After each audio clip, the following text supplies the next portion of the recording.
That's strangely close to Daniel Jones from the Giants. Daniel, is that you? Beat the Chiefs. Show me. If the Broncos and Russell Wilson can show me that they can beat the Chiefs, then I will start believing. The crowd up. And so are this defense, and Kansas City won't snap the ball again. The Denver Broncos have beaten the Kansas City Chiefs. David Montgomery on the Lions, former Bear, gonna make this his revenge game for sure. David Montgomery gets the touchdown that ices the game. No! And there's a flag. There's flags. There's flags. There's flags. There's flags. Snap. Hold. Kick. Denver wins! Denver wins! Let's go! They're open. No! What happened? Oh shit.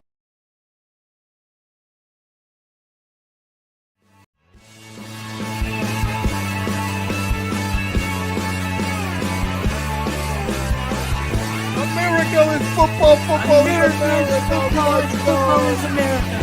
If you don't like it, you can kiss your candy ass at the moment in time. I don't give a damn. Oh my god. No! You loved it.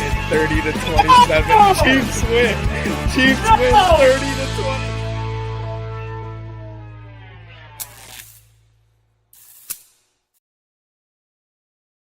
Woo! Ladies and gentlemen, welcome to the only football. That's it. We're just only football now. Welcome. We got a game tonight between the Chargers and the Vikings, and we are in there like swimwear. Let's go. The Chargers won the coin toss. They elected to defer, and we are at a commercial break now, so I'm assuming they had to punt it. We got E-Dub in the chat. What's up, E-Dub? I got some good betties in. Let me know what bets you guys got. I'll let you see mine if I can see yours. Quick audio check. Let's go ahead and get this audio checked. I can see yours. Audio sounds great. Fantastic. All right. Let's go ahead and fix that. There we go. We're going to make it big, especially if I'm going to be showing you it. All right. I got the chains for Justin Jefferson. Right. Let's see. What did I miss there in the opening drive? All right. We're back. So I'm about to find out. Vikings, Chargers, latest 0-0. Chargers have the ball at the 17-yard line with 11:40 to go. Here we go. We're going to have a run on first down, and Brian Flores' defense blitzes, and that is Green. Was that Greenard? That is their green dot linebacker. And he was dealing with an injury. I think last week was his first game back from injury. Him, Ivan Pace Jr., and another linebacker, white dude. Their linebackers have been dealing with some injuries. There he is. What's his name? I'm trying to remember his name. Coming up, he's highlighted and he drops into coverage. Oh, and it's going to be picked off and interception. Pick six. The Vikings strike first. And I am so mad about this because I had a anytime touchdown for the Chargers defense. Wearing the throwbacks, Derwin James, struggling quarterback, a great defense, and the Vikings on the second play of the game take it to the house on a pick six. Man, the good news is that's going to force the Chargers into maybe. Did he catch that? every turnover is automatically reviewed. I don't know. And look, I made a comment about this. Previous plays under review. I made a comment about this last week, and I want to read it actually the exact way that I wrote it, because I want to make sure that I say this exactly how I said it, because I felt like I was able to say it pretty well. Here it is. Okay, this was a play that was on the final drive for the Bengals to close out the first half. Okay, there's a clear catch to the sideline, and it gets called incomplete. And this is what I put. I hate that the refs reversed that call on Jamar Chase's catch at the end of the first half. All this fancy tech in NFL broadcast is awesome, but this is exactly why it drives me nuts sometimes. The NFL replay review process can be overly meticulous, often overturning clear catches due to minute ball movement when viewed at an excessively slow speed. This hyper analysis undermines plays that in real time are obviously complete, prioritizing technicality over common sense. This is where they're going to call it incomplete. Now, this one, I feel like I'm on the fence with this one. But by the book, if you're on the fence with it, you're supposed to go with the call on the field. But apparently, this was not a judgment thing. The ball just made contact. I could understand them reversing it. I don't love it, but I get this one. I'm talking about even more minute stuff than what we just saw. But what a break for the Chargers to get that play reversed. And now it's going to be 3rd and 13. We'll see what they can do. They got Quentin Johnston, who has been making a really big year 3 jump. Lad McConkey has more snaps than anybody, second to only one receiver, I think, in the slot. And then, of course, Keenan Allen, who I was just about to talk about. Keenan Allen's having a big year reuniting with the Chargers. And that's what's frustrating about this Chargers team. I remember when we played them week 4, it's like we had no problem getting the Chargers in 3rd and 13, 3rd and 12. We had a hard time getting them not to convert 3rd and 13, 3rd and 12. This is a team that, because of Justin Herbert, can convert even when you put them behind the sticks. And that was a big conversion. They're going to hand it off on 1st down, and it's going to go for no gain. I believe that was Vidal. And Kamani Vidal, who had his first start 2 weeks ago, he really blew up. At that point, we didn't know if it was going to be Hassan Haskins or Vidal. All we knew was that Omarion Hampton was hurt, and he got hurt at the end of the game. So we only had 2 drives of a sample size to see what the Chargers did without Omarion Hampton. And one drive went to Vidal, the other went to Haskins. So all week we were wondering, 2nd and 11, quick throw, and that's going to be their tight end, their new weapon, Gadsden.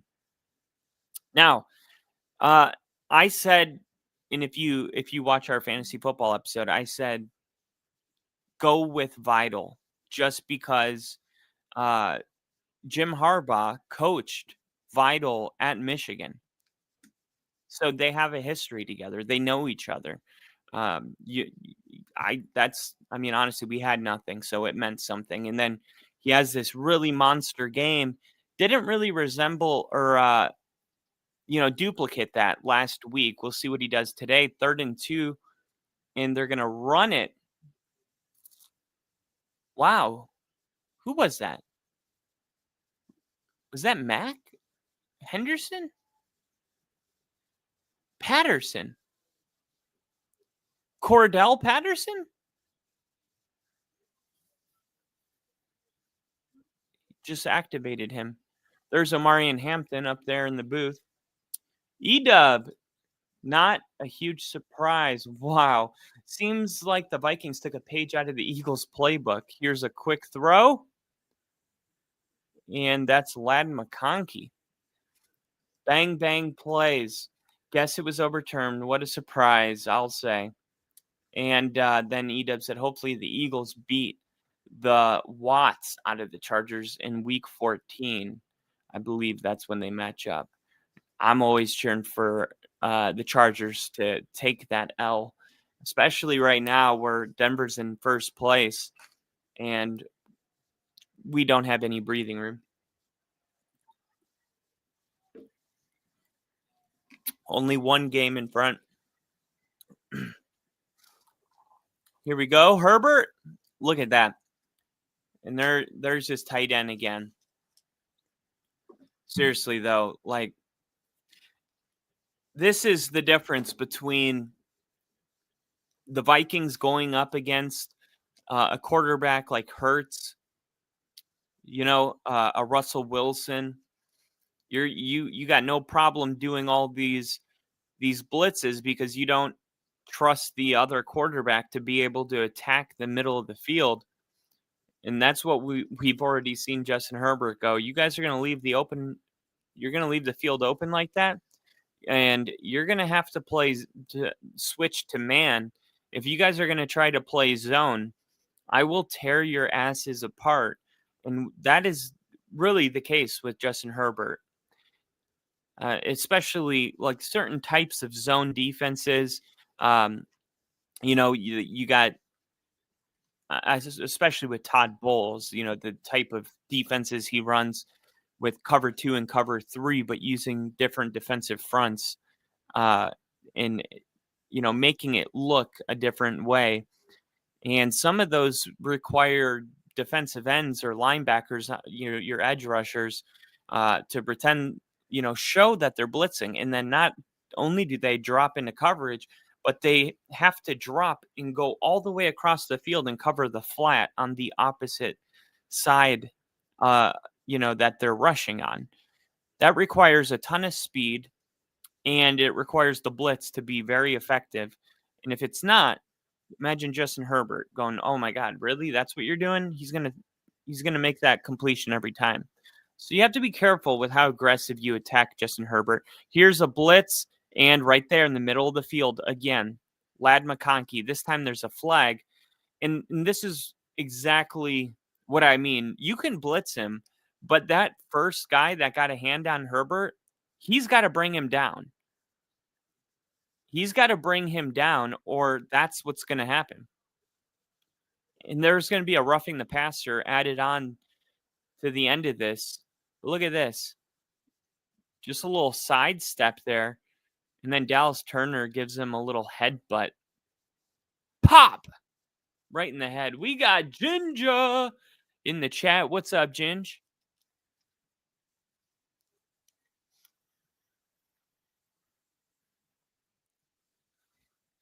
So now it's 1st and goal. Remember, the Vikings scored a touchdown on the second play of this offensive possession, but it was called back. Now it's 1st and goal. It's going to be a handoff. Look, there's been nothing going on the running side for the Chargers, but that's okay because the Vikings have been aggressive, and Herbert is picking them apart. They're running. Look, I'm seeing a lot of the same stuff that we see from a Todd Bowles defense. I would be curious to know if the defensive coordinator, if Brian Flores, learned at all or adopted any of Todd Bowles' looks and schemes. Here is going to be Herbert. Oh, wow. Oh, my gosh. Herbert getting away from the pressure, somehow turning that into a 3-yard gain. He looks like he's in a little pain coming up from that one. Look at Grenard coming off the edge. Still can't get his hands on him. And honestly, maybe he should have just slid here at the end of this right there. But stays on his feet. adrenaline running, trying to make something happen. 3rd and goal from the 8-yard line. Herbert, drop back, looking, pass, caught, complete, and it's Gadsden. And there's some whistles. Hold on. I'm hearing whistles. I'm seeing pointing. There's a late flag. The production crew hasn't put it on. There it goes. Could be on the celebration. That's how late the flag was. That's what I'm hearing from the commentators. Okay. So let's see. Did I have Gadsden scoring today? Yes, I did. Let's see. Gadsden. Where's my big one?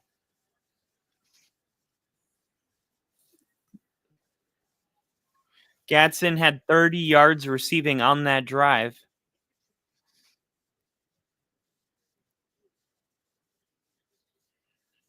Jeez. Yeah, 14 point swap right there.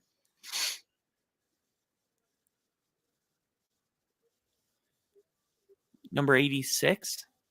What did he do? Dunk it on the goalpost?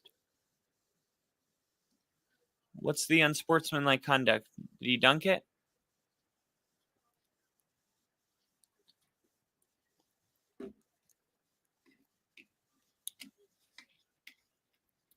Yesterday, I told you guys, if you watched my fantasy football episode yesterday, I told you Gadsden is a must pick up from the waiver wire if you could get him. I said that, you should go to extra points no good now. Oh, they're going to say that was good?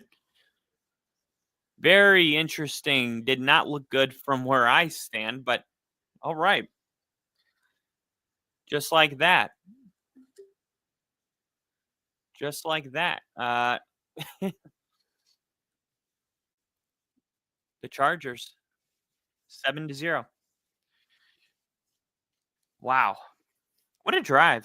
What a drive. So what did we get on that drive? We got, and Jen just said, was going to bet Chargers -3 and Jordan Mason anytime touchdown.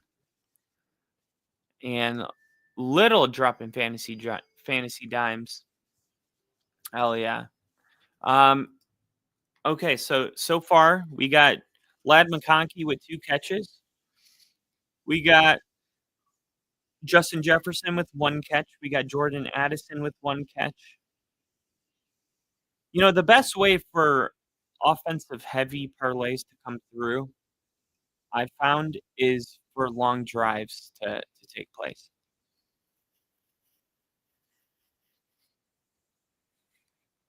Now I'm gonna make a parlay right now based on what I'm seeing.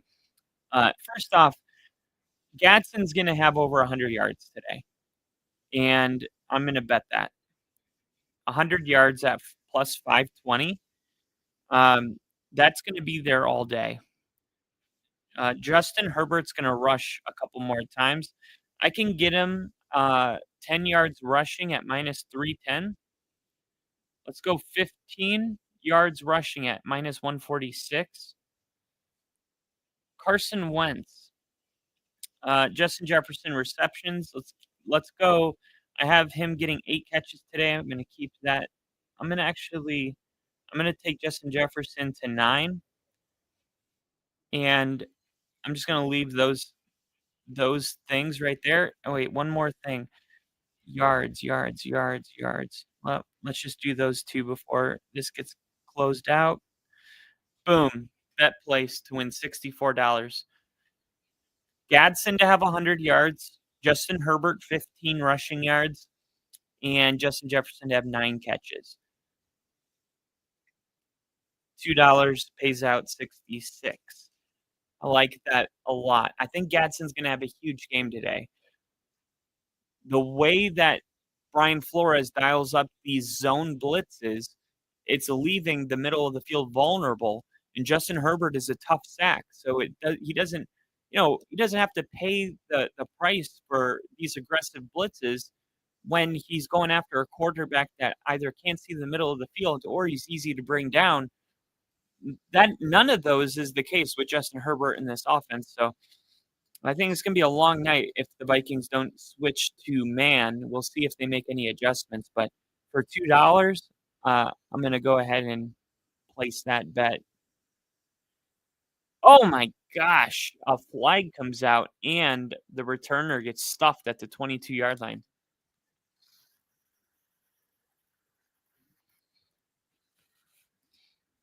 Kyle dropping fantasy dimes. Okay. I thought you meant little E. I was like, 10 yards rushing was like minus 800 to start for Herbert. So you're getting value. That's crazy. That's crazy that it was that the odds were that ridiculous. Let's see. Now, where is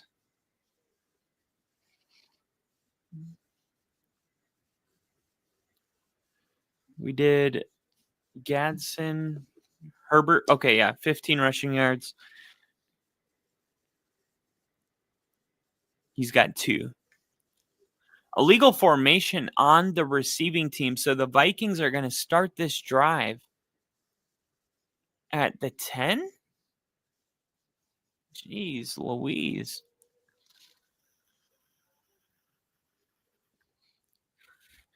Now, I got something for you guys. Are you ready for this? Are you ready for this? Now, this is fantasy. This is going to be value for you guys, okay? I'm going to have something ticking across the bottom of the screen that is specifically made just for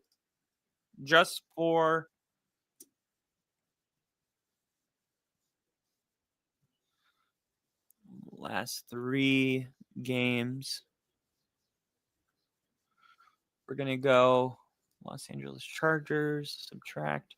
All right, so here's the Vikings they're going to have that as a ticker, and then the Chargers are going to have their own ticker.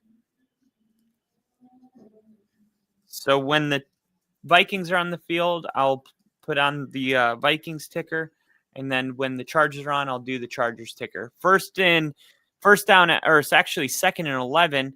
He rolls out, almost sacked, keeping his head downfield, firing, incomplete, intended for Jordan Addison. They want a flag. Khalil Mack on the coverage. I didn't know Khalil Mack was back. That's huge. Will somebody fix Carson Wentz's damn jersey? That's a sign of a team that isn't playing for each other. Look at that. I mean, even with and TJ Hawkinson, he's just going out for a reception, but against these elite edge rushers, you need to be a little more intentional about that chip. You got to really make sure that you get a good chip on Khalil Mack, slow him down a bit.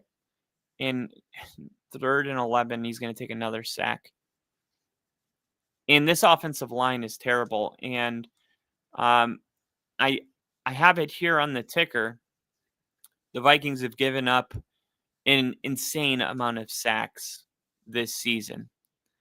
It is pretty gnarly for any quarterback to have to stand back there against any of these defenses with the way their offensive line has been playing. They've taken 23 sacks, 4th most in the NFL. Here's a punt and good little bounce to the 41-yard line. Now, we just watched a primetime football game with an abysmal offensive line with the Seahawks and the Texans. And look, when your offensive line is that bad, the whole operation is broken if you can't protect your quarterback for at least 2 seconds, right? And that's why these elite coaches, Sean Payton, Harbaugh, You saw Ben Johnson do this. You saw Dan Campbell do it. His first draft pick was Penny Sewell. Was it sexy? No. Was it necessary? Yes. Look at the Chargers. Oh, we're drafting, you know, fourth overall. Marvin Harrison Jr. No. Joe Alt. Rashawn Slater. Right? Sean Payton comes in. First thing he does, brings Ben Powers over from Baltimore. Mike McGlinchey from the 49ers. Garrett Bowles is solid. We draft Quinn Meyer and it's like, oh, Denver's got one of the best offensive lines in the league. Step one, every head coach that's worth their salt will address the offensive line before anything else. But how often do we see like these poverty franchises that can't get anything right? And I'm not talking about the Vikings right now, but these other franchises that just refuse to address the offensive line. It feels like they're below mediocre every single year. And yet when it's time to draft, they're like, let's get, you know, the fancy wide receiver. And sometimes you just have to get the boring Joe Alt, right? And look, when you can back up with data like the Chargers can, when Joe Alt's not in the game, you know, Justin Herbert's average depth of throw is, you know, over 9 yards. When he's not, it goes all the way down to around 7 yards. So his average time to throw comes way down. The depth of it, then you get into this dink and dunk, uh, boring football to watch. But when you have a solid offensive line, it allows you to push the ball downfield, and it allows the play the proper time it needs to develop. And now with Joe Alt being gone the last couple of days, we can look at the data, and it tells you, like, look how valuable just one elite offensive lineman. Look how much of a difference the offense operates without him versus with him. And I think that's what these coaches need to keep in mind. Free play because it's offsides. Lad McConkey just dropped it.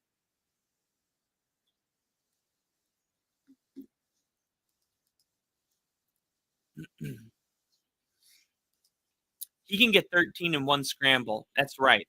That's exactly what I'm hoping for. And offsides confirmed. Jack Doyle was on the local radio show, and he said that Jacoby Brissett's first game he started for us, he didn't even have a week coming in. Said he would ask him the route in the huddle so he knew. Wow. He had to get open. Awesome teammates day one. Not shit, even to a backup. That's crazy. That's why I love local radio. Local radio is the best. You get all these stories that never make it to, you know, the mainstream media.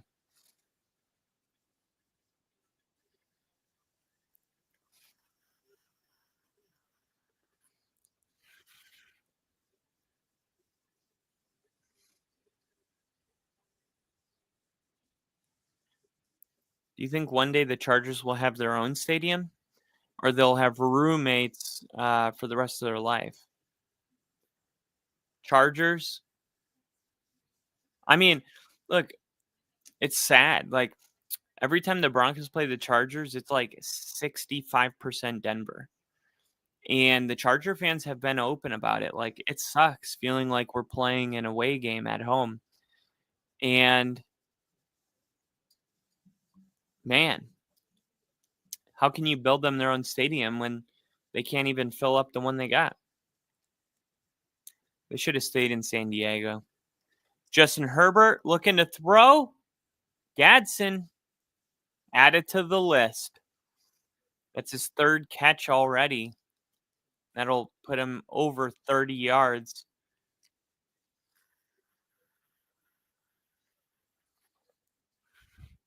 Look at Joe Alt.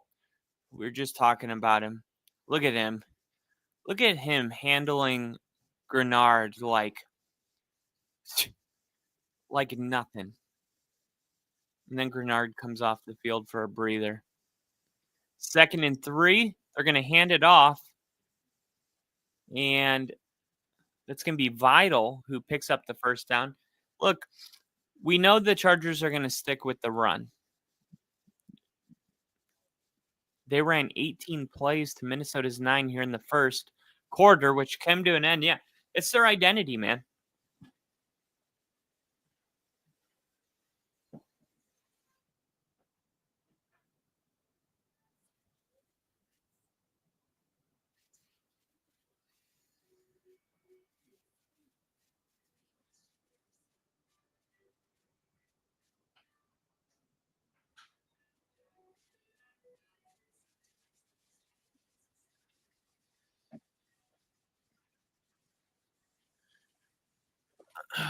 Got some snacks.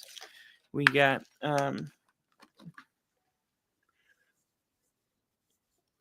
healthy oatmeal bites, unhealthy blueberry scones. Let's scone. Come on, let's scone.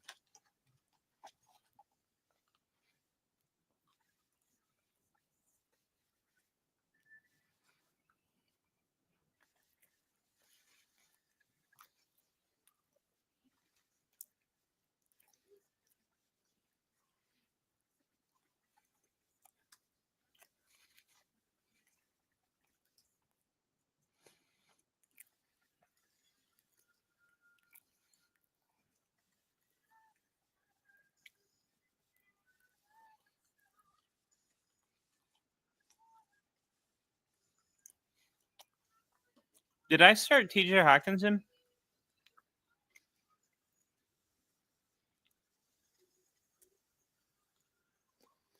I sure did.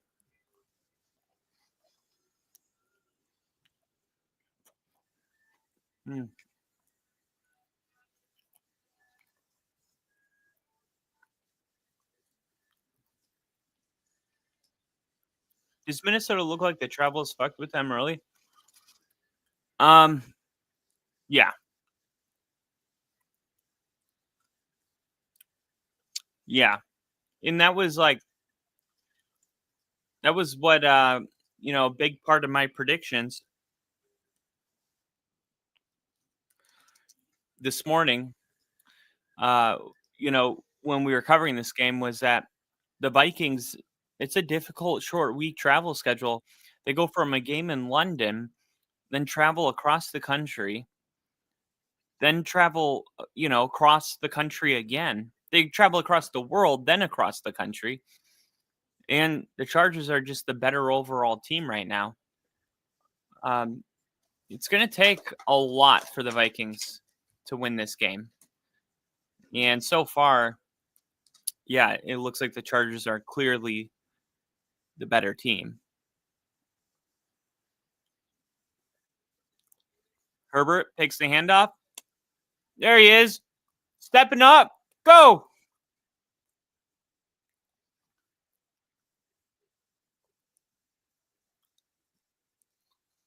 Good call. The Herbert rushing yards or the travel? 18.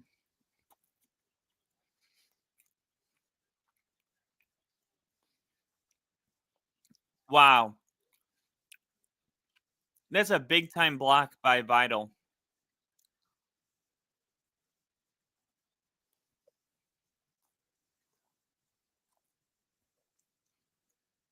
That's a hard run.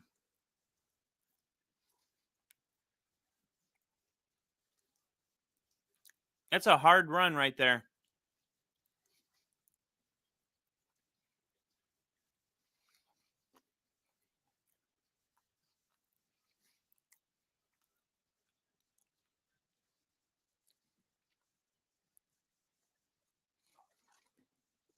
Second and 6. Herbie fakes the handoff, rolling out, looking. He's going to run it himself. He extended the ball.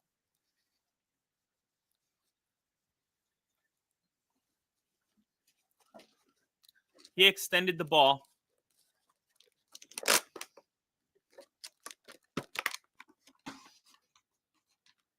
Look at this.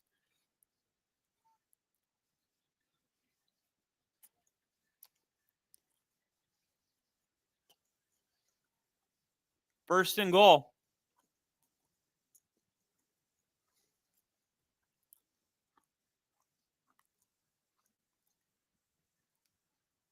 Touchdown. Vital.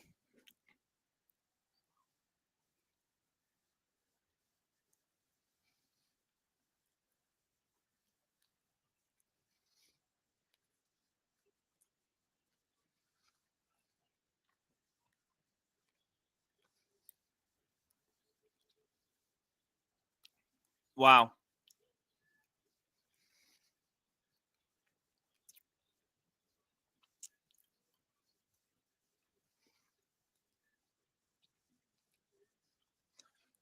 Gadsden with 37 yards. Herbert, 26 rushing yards now. Chargers -3 before the game was a lock.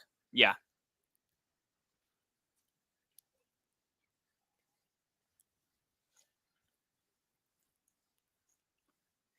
This could get ugly.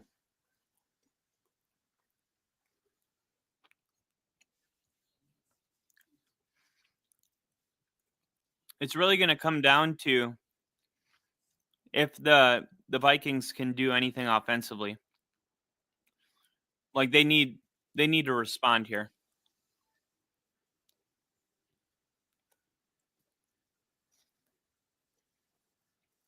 They need to run the football. You know?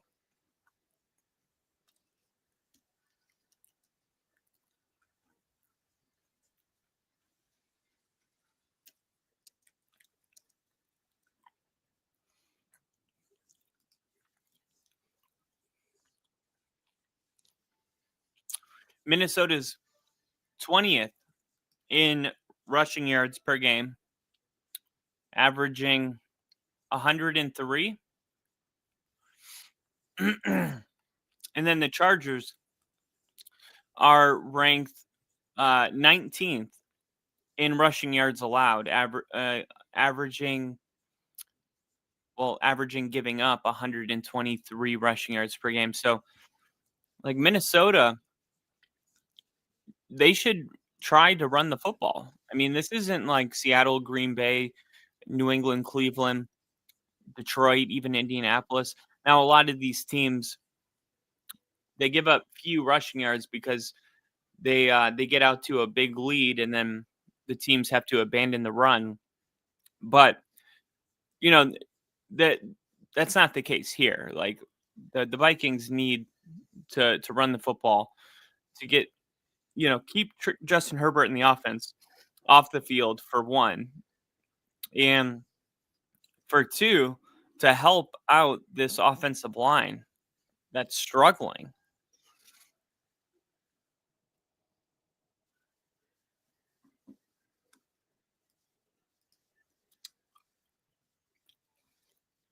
Oh, we both we both had the Colts in a blowout. I think that was like the easiest prediction of this week for both of us.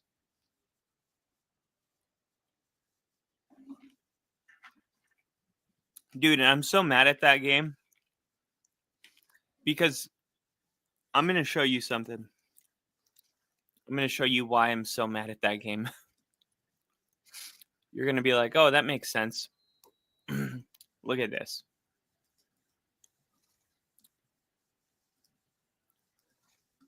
This is the coverage map on Sunday. Everything you see in red is Dallas at Denver. What you see in blue around this Nash, that's where I live, right here. We are being blessed with the Tennessee at Indianapolis game. Just missed it. I'm like, come on, that doesn't need to be on TV. I mean, if I'm a Colts fan, I would want to see it, of course, but when we're talking about a national game, like, it's rough. Of course, I'm in Tennessee, so they got to show the Titans game.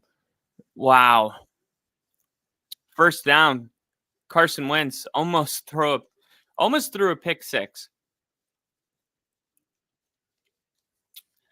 That was close. Trying to get the ball out to JJ, and he's just got to throw that ball with better anticipation. If you're going to be throw it to your first read, one read all the way, it's got to be better anticipation, better placement. There we go. They're running the ball.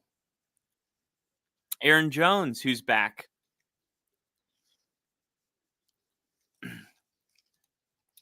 This is a big game for Justin Jefferson.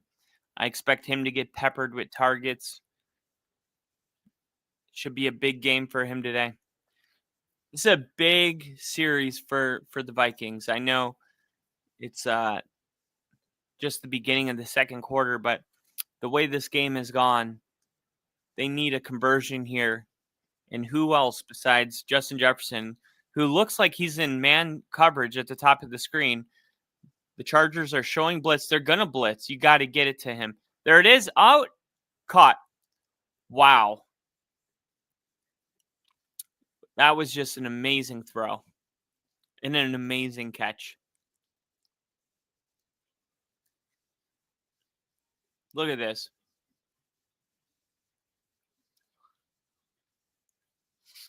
Look at this throw. Wow. They're going to need more of those. Looks like Aaron Jones.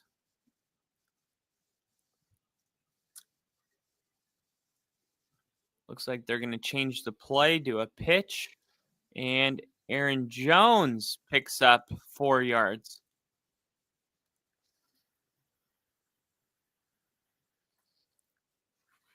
Carson Wentz hurt his hand. Oh, ow.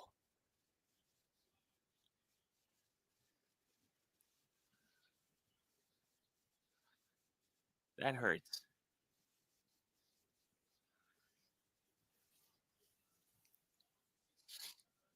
That hurts. That hurt my hand. There's Justin Jefferson with another first down and 10-plus yard reception. Look at this. You're going to play off Justin Jefferson. You're going to play off 10 yards. We'll run a 3-yard slant. You want to play up and get close to me? I'll burn you.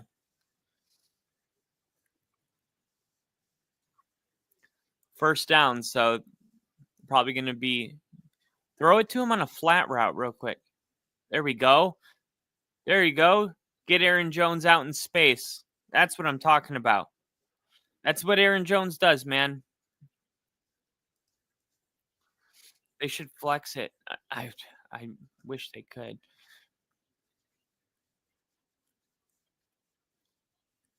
Dude, I actually think Broncos Cowboys would do well on primetime. We haven't had any primetime besides what do we have? We had Monday night against the Bengals and we demolished them. That was going to be a better game, in the preseason when it. Oh my God, Justin Jefferson. How did you drop that? The ball got tipped up in the air. And Justin Jefferson, if he would have caught this, might have scored. Look at this.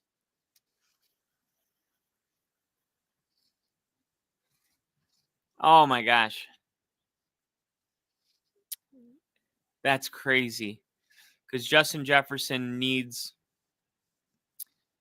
I forget how many yards, but he'll be the fastest receiver to 8,000 receiving yards in NFL history if he gets a certain amount, which I have written down. And he's going to throw it underneath to Jordan Mason. and they stopped him for now. Let's see what the Vikings are gonna. They're gonna punt it. Well, they have Will Rickard, so they can take the points.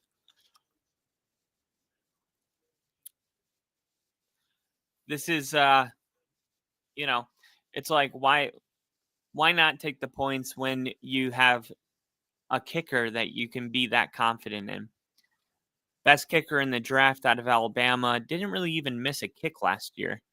Look at this one, money. I like that. I like that a lot. You get a touchdown later in this game, you go for 2, and the next field goal tied the game.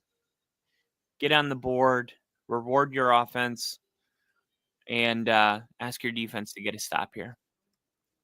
Because we've seen this. We've seen the Chargers come out really fast, and then all of a sudden they let up a little bit, go, a quarter and a half without a touchdown or a field goal, and that's what they're going to need. The Vikings are going to need their defense to make a couple stops here. We got Lil E in the chat. You throw like a girl. What did you say? Tomorrow at our field. Be there. Only for those who know. Brother Ginger, wait till prediction day for Colts and Steelers next weekend. You're going to be fired up. Uh-oh. You think the Steelers are the Colts going to be fired up because they're mad, or are they going to be fired up because they're happy?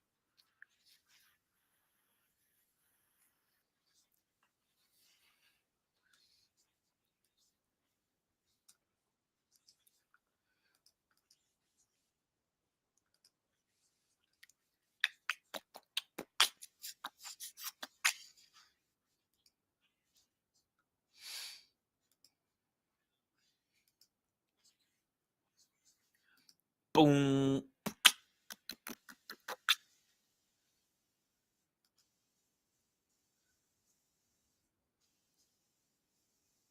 I'll save that for next week.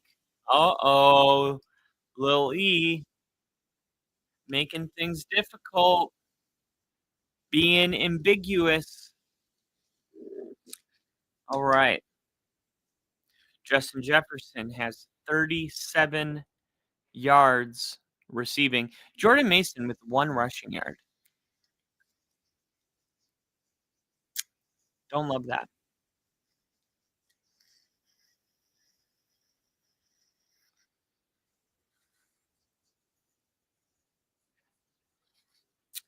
Also, TJ Hawkinson, what the hell? Can we get that dude a freaking target? Let's see. Gadsden, 37 yards. I need Justin Jefferson to have 6 more catches and Gadsden to have 63 more receiving yards. And I'll win $66. I should have put more on it. I put $2 on that. Should have put 5. I felt really good about it. Here's the return to the 26-yard line. All right. Let's see. I love this. These little quick bets. What do we got here? The Chargers' third passing. What is it? Chargers' third drive to score a touchdown. Let's go Gadsden to score a touchdown. $1 to win 11. You know who I think it would be, though? Let's see. Who's got the best value? Lad McConkey plus 1,200. Lad McConkey plus 1,700.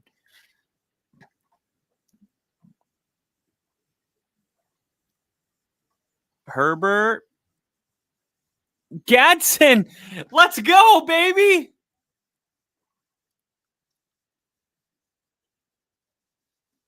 Woo!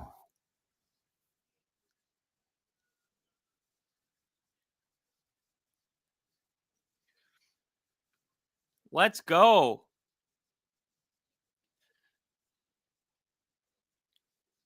That's awesome. Gadsden now has 77 receiving yards.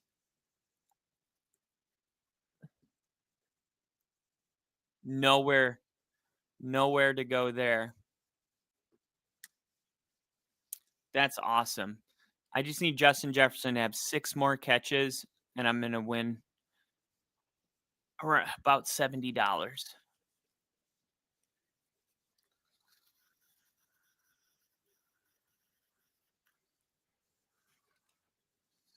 $164 yards last week versus the Colts.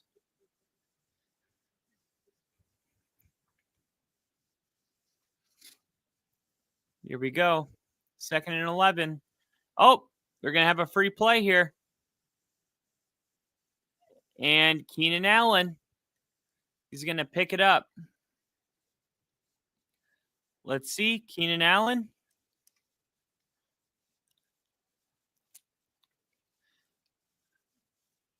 Free play. They're going to decline that.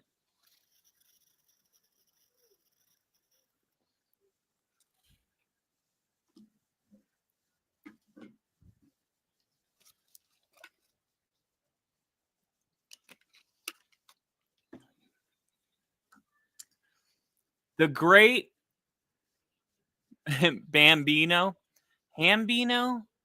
Porter, talking shit, hitting dingers, taking dips, trying to rescue and autograph Baby Ruth baseballs, making s'mores.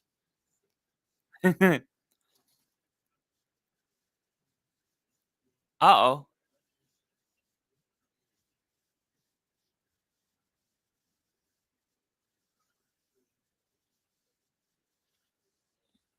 We got a referee going through the protocol.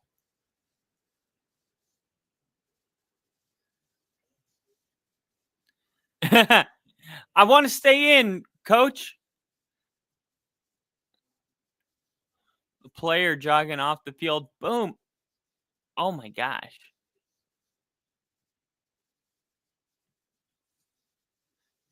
Dude, that dude is a boss. That dude is a boss.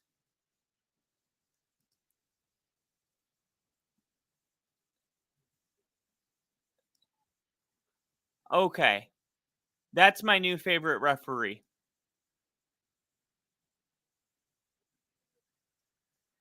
Sack lunch. Grenard finally gets home.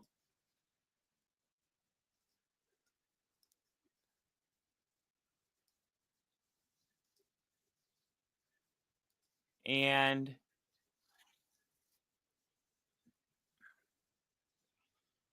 look at this. This ref right here. This is my new hero.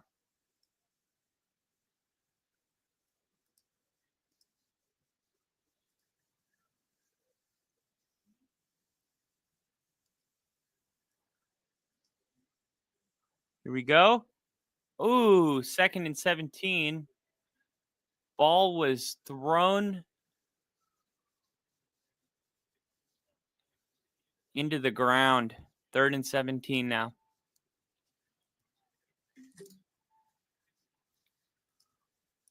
Wow.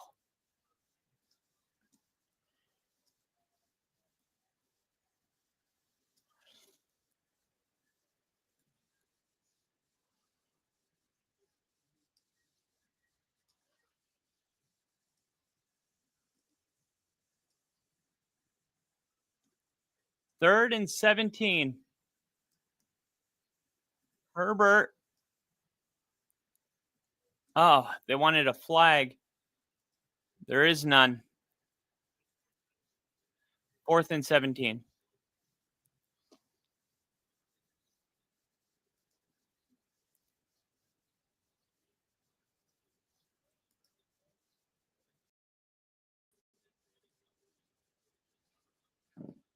What is this?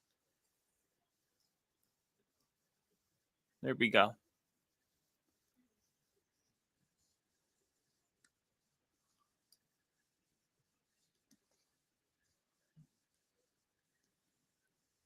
Cameron Dicker. Here we go. 49 yards. Snap. Hold. Kick is no good. He pushed it. Oh my goodness.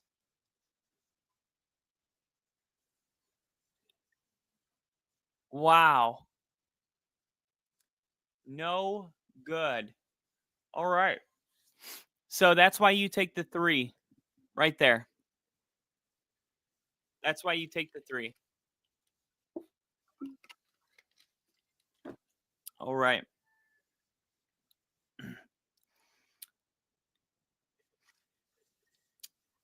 Herbert, 26 yards. Justin Jefferson. Oh, they're offering me $10 now. Does Justin Jefferson get 6 more catches tonight? Should I take the $10? Let's see. Let's see if I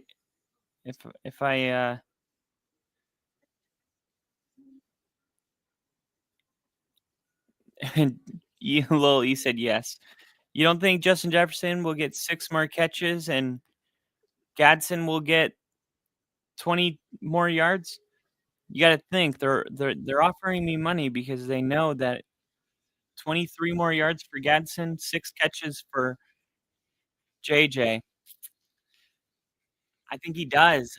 This is one of those where I'm gonna hold it, but I love the feedback. I think Justin Jefferson's gonna throw for 300 yards in this game. Or Justin Herbert. And then let's see. 125 yards receiving. And let's see, Keenan Allen to have 50. That would be 20 more yards. And I can now get TJ Hawkinson at minus 350. Well, they went through a power outage. $1 to win 13. I just put a quick $1 bet in. Herbert 300 passing yards, Gadsden 125, Keenan Allen 50 receiving yards, TJ Hawkinson 15. So 20 more yards for Keenan Allen, 55 more yards for Gadsden. Herbert about 175 yards in the second half, and Hawkinson to have 1 catch for 15. I mean, holding on offense. Dude, they can't even run the ball without holding.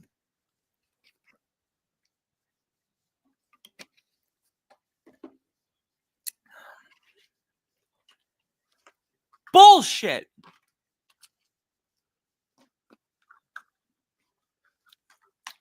They're fucking with me.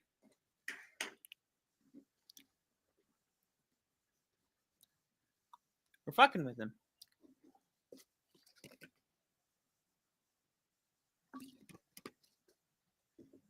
Quick screen. Knew it. Justin Jefferson. Woo! All right.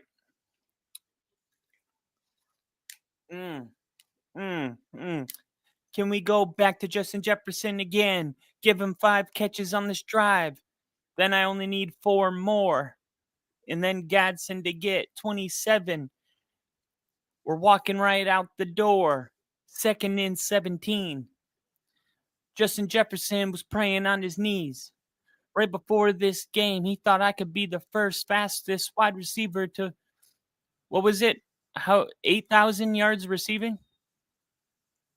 Justin Jefferson! Boom, baby! 3rd and 2. 3rd and 2, baby.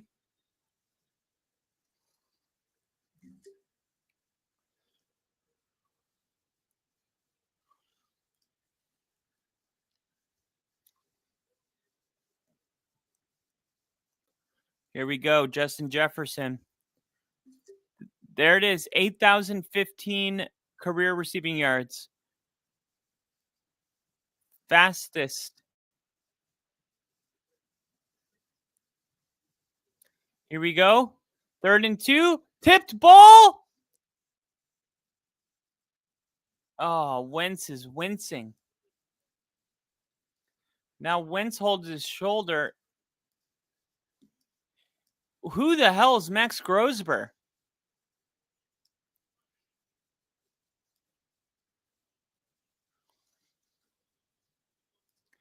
And ladies and gentlemen,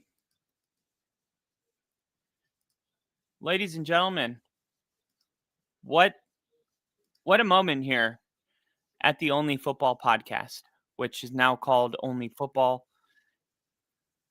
Watch the fake punt. I think they might really punt it considering field position and their quarterback situation. And it's a real punt. And it's going to be returned. And there's a flag. Uh-oh. What a moment here.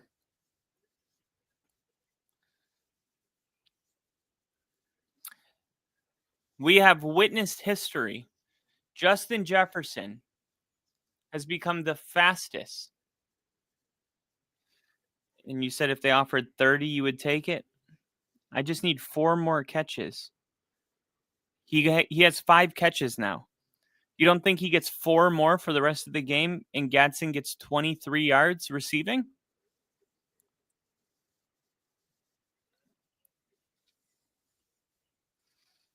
I do. I feel you, dog. I do. But I got to ride this one out. Look, that's why I only bet $2 is because I don't want to have any regrets if I ride it and lose it. Although I would, I would regret it. But I feel like the probability of this hitting is like I can live with myself if I'm wrong about this. Guy's had 140 yards receiving last week against the Colts. He's got 77 yards receiving in the first half's not even over. I mean, he's about to have a whole nother offensive drive right now. He might get this by the end of the first half. And then Justin Jefferson needs 4 more catches for the rest of the game in a game that, remind you, they're down bad and they're going to be needing to mount a comeback. I think this one's a lock to hit. I guess that's what I'm trying to say. Now, like I said, I could be wrong about this, but I think we're heading in too good of a direction. Now, I'm really pissed off about Aaron Jones having 2 receiving yards. Jordan Mason having 1 rushing yard. What the hell, guys? Vital, 0 receiving yards. TJ Hawkinson, 0 receiving. Like, the entire game has been Justin Jefferson and Gadsden, which I'm fine with because at least I made a pivot and put that quick bet in, because if I didn't, I would just be getting screwed with nothing to look forward to. And I even doubled down on the Gadsden one. I put another one in for 125 receiving yards, and then Keenan Allen to have 50 receiving yards, and TJ Hawkinson to have 15, because TJ Hawkinson's good for 15 yards. We know he's going to get 15 yards, but because of the disappointing, and look at the Vikings are at plus 830 right now. Plus 830 to win. I mean, yeah, it should be. I think it should arguably be worse. Carson Wentz is smiling now. So he looks like he's fine. Carson Wentz is coming back. Plus 800. I got to put $1 on that. $1 to win 8, whatever.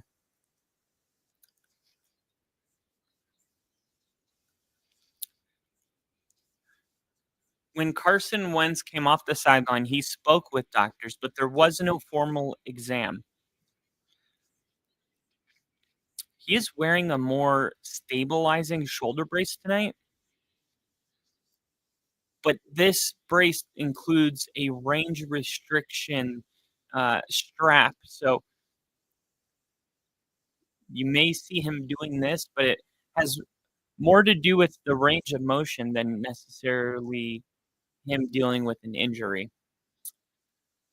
What a play right there defensively. Look at that. That's what I like to see. Swarming to the football, speed, and open field tackling. That was a Champ Bailey type play right there. And I don't say that lightly. That looked like a Champ Bailey type play right there. 3rd and 5. Where's Ladd McConkey? Most snaps from the slot. Quick throw. Keenan Allen picks it up. There we go. Keenan Allen making it happen. Now he's got 3 catches.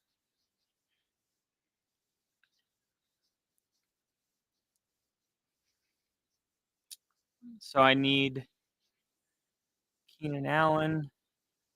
Where's Keenan Allen? First down. See if they go to Vital here. Here we go. Herbert looking, rolling, has time, firing, caught. Ladd McConkey. And Ladd McConkey takes it to the 34-yard line and to the 2-minute warning. Ladd McConkey now with 3 receptions. Wow. Keenan Allen now with 35 yards receiving.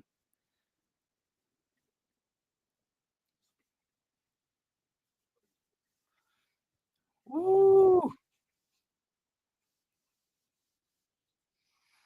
This is going to be a good one.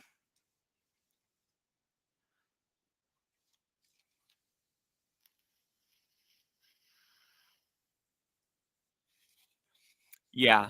Yeah, because I don't even know who this other guy is. Their emergency quarterback? I think Hawkinson gets 30 yards tonight. That seems very conservative, but I hope at this point it's like I dropped him. I dropped him. And that's like a strange thing to do for people that don't play fantasy. TJ Hawkinson is a top 10 tight end every single week in the rankings. I put in a waiver request to drop him for Gadsden, who is just a free agent. But because my team's too good, my waiver priority is like 11th out of 12. So unfortunately, that request was denied. But that's where I was at with TJ Hawkinson before this game. I requested to drop him from my team, not trade him, drop him in order to pick up Gadsden. Unfortunately, somebody else did, and I'm sure they're enjoying it right now. But I was able to pick up Garrett Wilson. I don't know if the person in our league just wasn't monitoring the significance of the injury, or if they're just like, I'm done with Fields, or the bye week coming up next week. I don't know what it was, but Garrett Wilson has like 20 points in every single game he's played this year. And I'm like, okay, I'm not going to say anything about it. I'm just going to take him and hope no one else notices. And boom, I actually cleared waivers. Garrett Wilson. He had 22 points week 1. Then he had 9 points, disappointing against Buffalo. But then 24 points against Tampa Bay, 20 points against Miami, 19 points against Dallas. And then he got hurt in the Denver game and hasn't played since. But this is a player that should never be dropped. Like, in no circumstance. If anything, you trade him, but never drop. So I'm surprised that I was able to pick him up. Here's Herbert, and he's going to run again. Of course.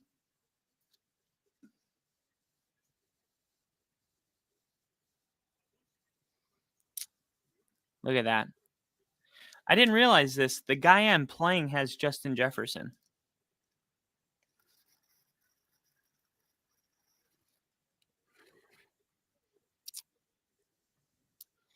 Here's Herbert. He's going to run it again. Pick up 8 more yards. Why not? Remember, the Vikings have all 3 timeouts. The Chargers are going to call one here. I wonder when the Vikings, I mean, if you're a Vikings fan, you want your team to be aggressive here and get the ball back. But they have a little bit of, what do they play? What do you call it? Chicken, where you play chicken to see who's going to call the timeout. Are you going to call the timeout because you need the time for your offense, or are you expecting me to call the timeouts for you? And the Vikings hold firm, and Harbaugh ends up having to call timeout. So Kevin O'Connell gets to save one of his own. I do like that. And I like him waiting. There's a high probability when first down is a 7-yard gain, a high probability they're going to pick up a first down. So you don't want to waste your timeouts. They pick up a first down, and all of a sudden you burn your timeouts for nothing. So I think if the Chargers, their next first down, I think the Vikings, depending on how the Chargers play it, I would expect the Vikings just to take all 3 timeouts and just hope that they can get the ball back here. Here's a blitz coming, middle of the field, and it's Ladd McConkey. And now the Vikings don't even know what to do. They're just in one of those weird predicaments right now. I think they'll try to get a stop here, and then they'll call timeout. Oh, Keenan Allen comes up, tries to make a nice one-handed catch.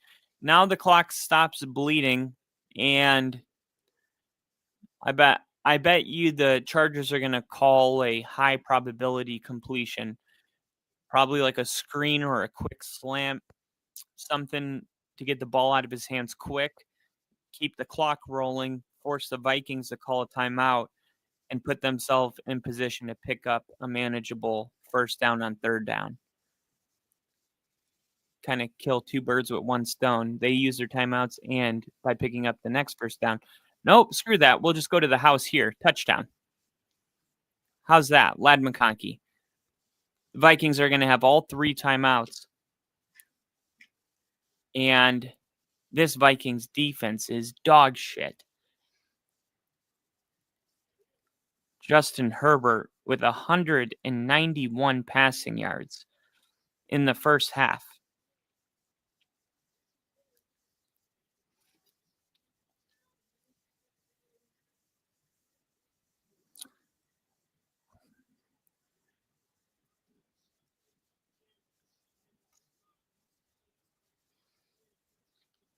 Wow.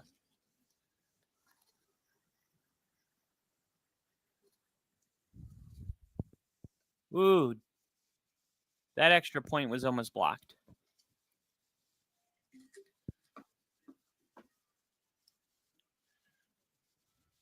Wow.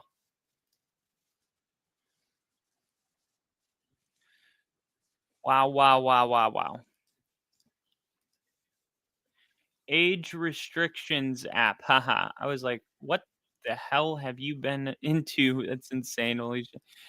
Got that 15 for sure now, right? Oh, yeah. Justin Herbert has 51 rushing yards. I just need 23 receiving yards for Gadsden and 4 catches for Justin Jefferson.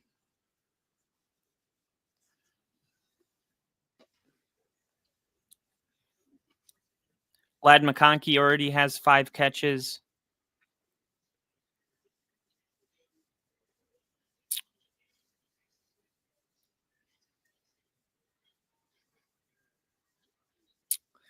Also, I'll win $100 if Justin Jefferson.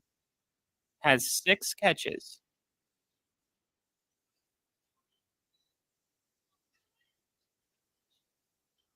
Six catches in the second half. 3 catches for Ladd McConkey and 3 catches for Keenan Allen. $104.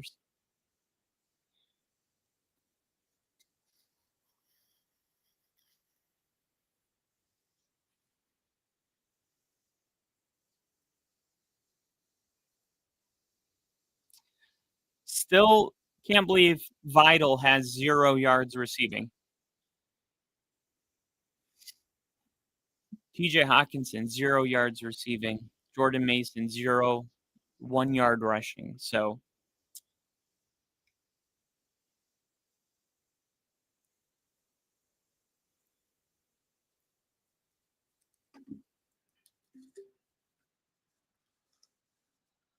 can the Vikings get in field goal range? Keep it a 2-possession game. Close out the first half. They have 3 timeouts. They have 45 seconds. They have stacked receivers, and they have, unfortunately, Carson Wentz. TJ Hawkinson in motion. Snap. Looking right, looking left, middle, throws it, and it's caught, and that's Jordan Addison. In a quick timeout, that only burned 7 seconds and picked up 15 yards. There we go. There's Jordan Addison making his presence known in this game. That was his second catch.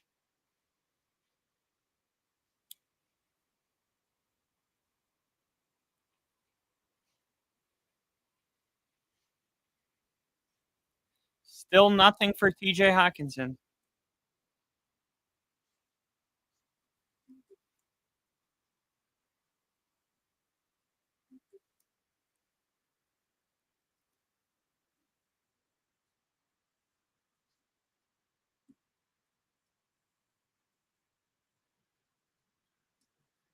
Here we go.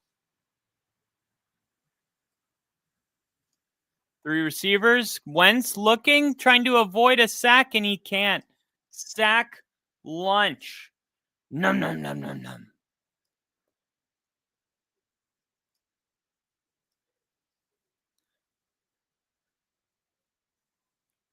Oh, Oeo. Oh. Oh. I don't know how you pronounce that. Oea. Oh.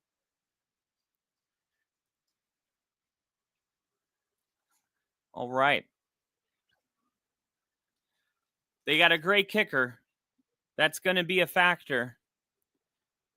They got to get at least a field goal. Keep it. And this is one of those games that feels like a total blowout. But if they can get a field goal, get a stop and a touchdown to start the second half, all of a sudden you look up, it's 14-21, and you're like, how are the Vikings in this game?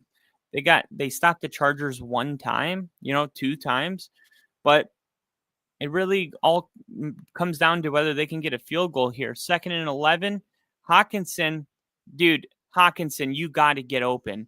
That is not good enough, dude. Wentz is looking on that play, 2nd and 11. He drops back. He's looking for Hawkinson to be his security blanket. Hawkinson's completely covered, and look at Hawkinson. He just stands there. Look at. Oh, of course, they're not even showing you that. They're showing the blitz. Hawkinson just runs out. Here's a better route. Look, he's looking at Hawkinson. He turns around. Look, you got a guy. You feel that he's covering you. He's on your back. Get open, dude.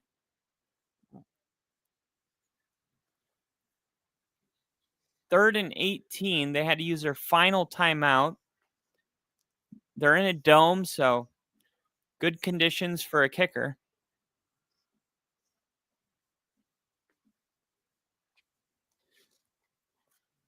You would think they would want to pick up at least 6 yards here. Here we go. Looking, firing. Justin Jefferson caught. They don't have a timeout, and they can't spike it. So they're going to have to run a QB sneak and then spike it. Oh, they're going to just kick the field goal here.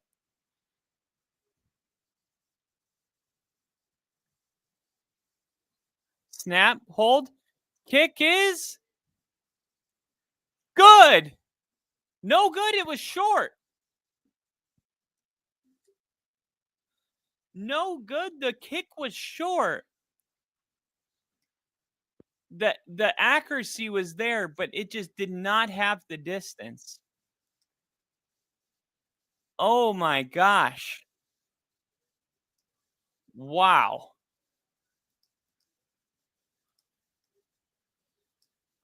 Wow.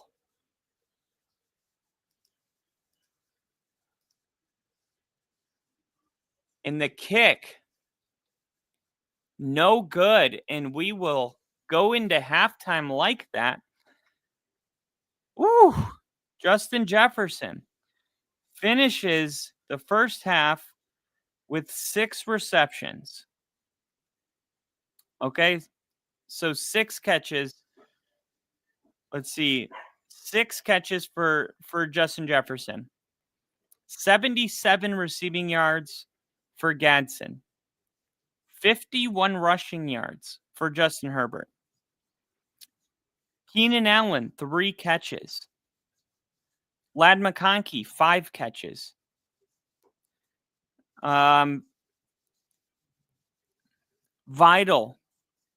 the more disappointing first half performers. Vital, 0 receiving yards. Aaron Jones, 2 receiving yards. Jordan Mason, 1 rushing yard. No touchdowns. Very stale offense. Carson came and went. I love that. Love that. That is gold right there. That is gold.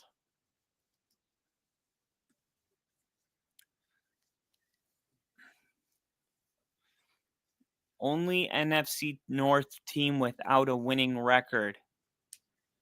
And it doesn't look like it's going to get better today. Meanwhile, the Seahawks are being considered pre-game by Richard Sherman a Super Bowl contender now.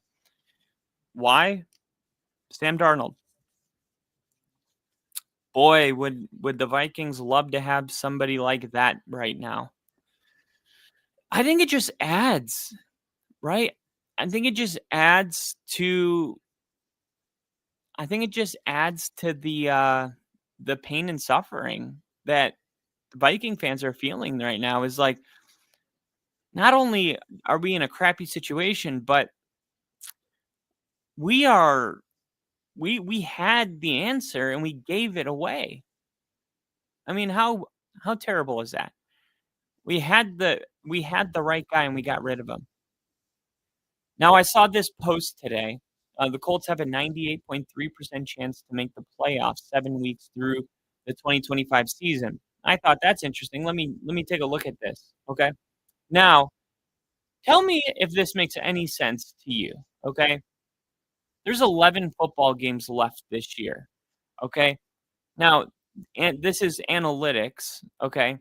Now, I said analytics prides itself on math, but how do you explain the Titans getting booted from playoff contention with a straight-face 0.0% chance when they could still win out, hit 11 victories, and crash the party? Like, do I think it's going to happen?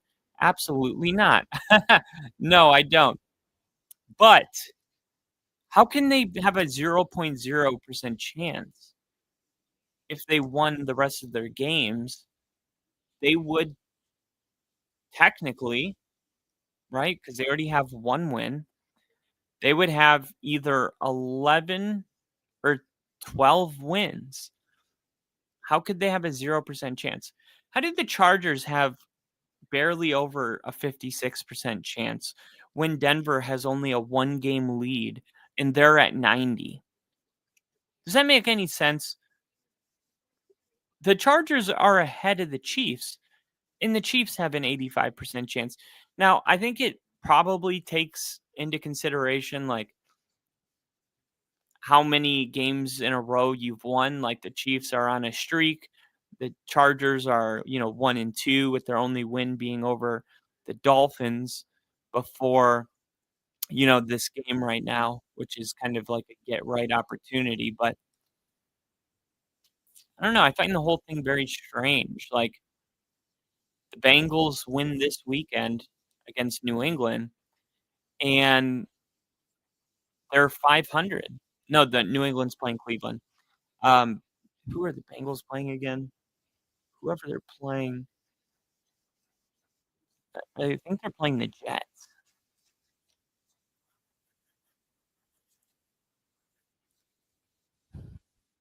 All right, you guys know the drill.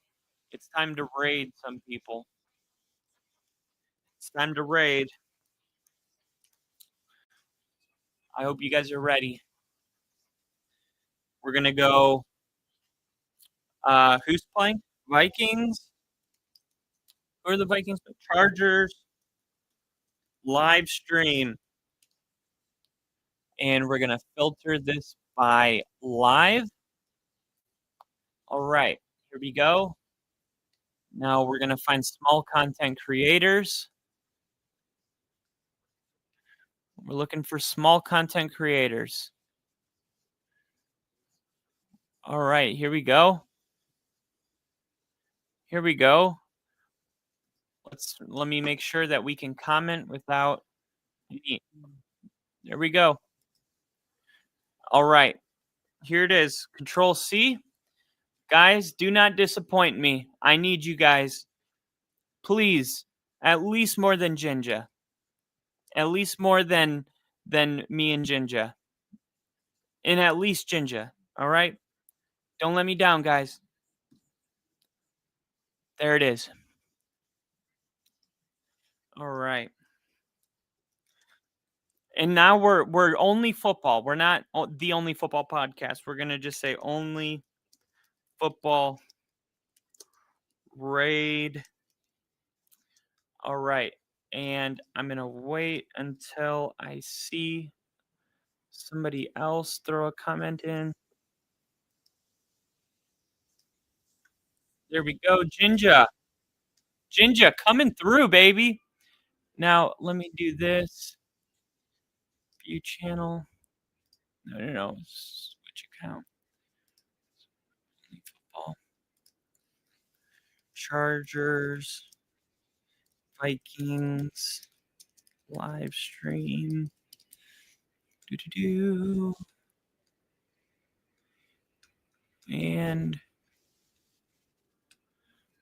And organize. Filter by live. And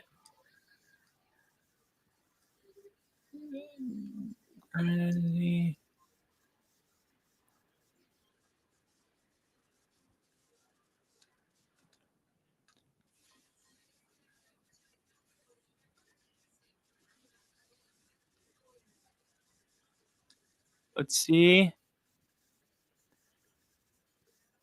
All right. I found a couple more. Let's go. We got some guys hanging out on the couch.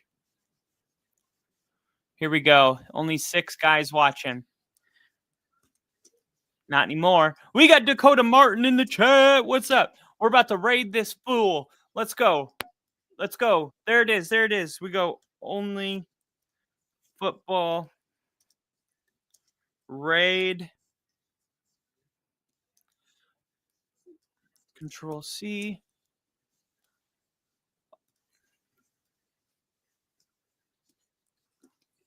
Boom. Let's go Control C.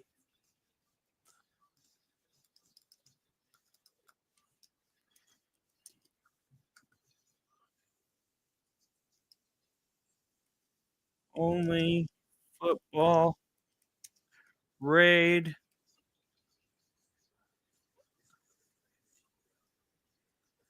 And C.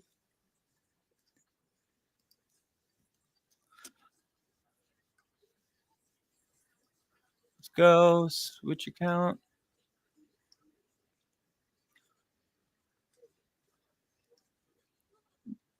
Come on, guys. I'm waiting. There we go. Boom. Jinja. Watch this. Boom. Only football. Boom. Only football again. What is this? Only football. Only football. Where's the Kyle Kitzman? Switch account. Here we go. Here we go. Only football. Raid. Boom.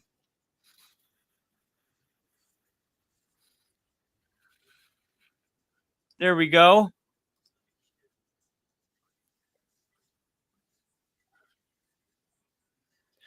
Hell yeah. Hell yeah. There he goes. They noticed. Ha ha ha ha ha ha ha. That's a good one. All right.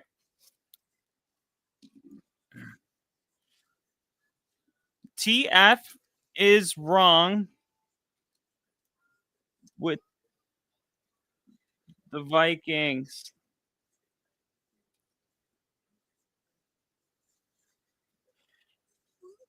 I'll tell him.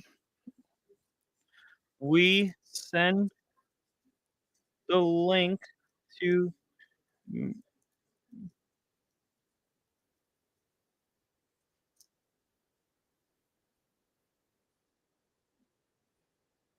I just told you how we do it. Just look at your chat.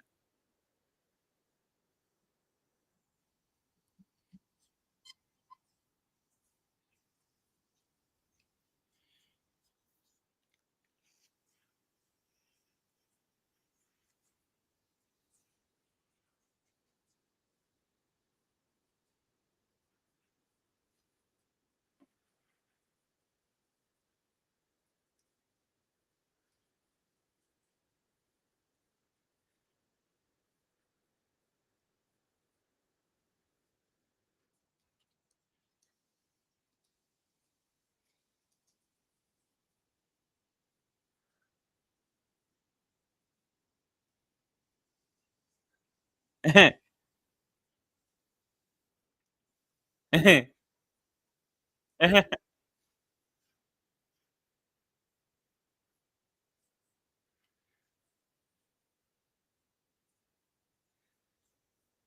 had to hit it. They got a Zinni on the tape. Zinni on the table.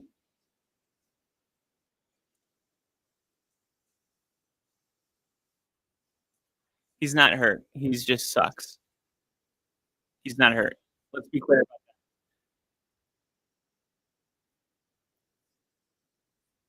about that. This is the greatest thing I've ever seen. You guys, I'm gonna share this. I have to share screen here. This is the king, you best not miss. this is our current raid right now. Yeah, you think you can mess with the king? The current raid taking place. Come on! We need a turnover. Let's give these guys some love. Make sure to hit the sub button too. Hit that subscribe button. You can always unsubscribe later. But hit it for tonight. Hit it for tonight. Do you have multiple chats? Because I don't think you see my chat. Oh, Dakota Martin. I know we were doing the other thing. Sorry to hear that, brother. Wish there was something we can do, but you know, this is a good spot. This is a good spot to be. A lot of good people in this chat.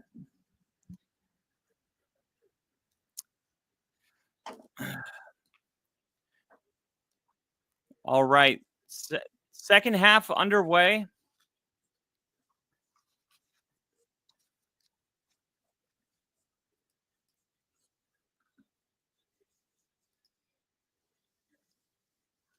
Jim Harbaugh speaking about the 18-point lead. Chargers are Chargers. Oh, there we go. Kamini Vital.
Here we go.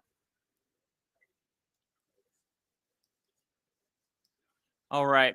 I told him, come over. I basically told him to come over. 2nd and 1. We'll see if our friends come over.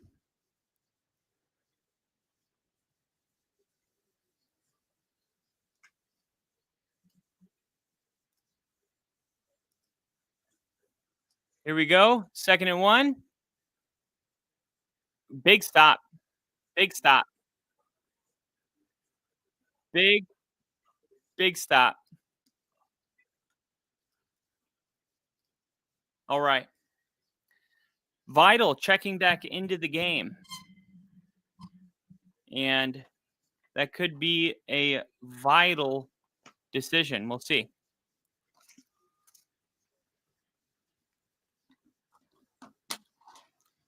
Here we go. 3rd and 1.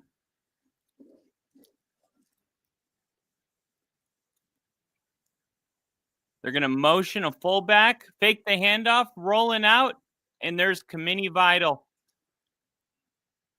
who's going to pick up, what was that, 10? 7? Probably 7. Let's see, Vital. Now he has 10 receiving yards.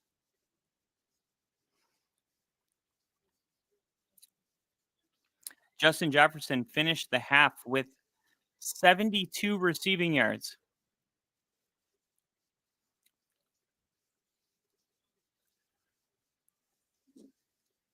All right.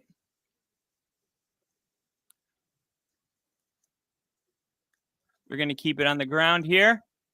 Nowhere. This defense, man, this is the bend but don't break mentality right here. Bend but don't break.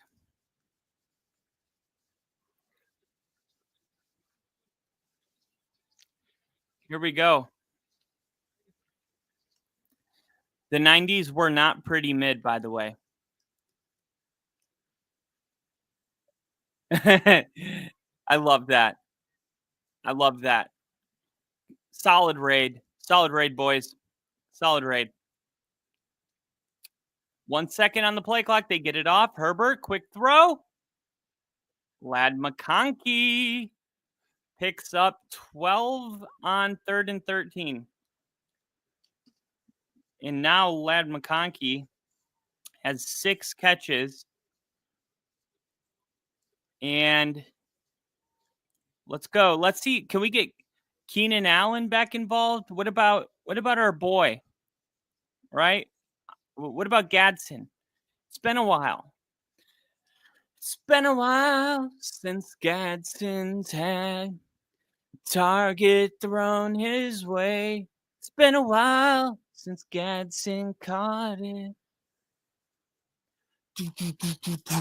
Everything I can remember. Touchdown, Gadsden. The past and down. I cannot blame this on my Herbert. Hey, buddy. Come here. Come here. Here. Ladies and gentlemen, I present to you Woody.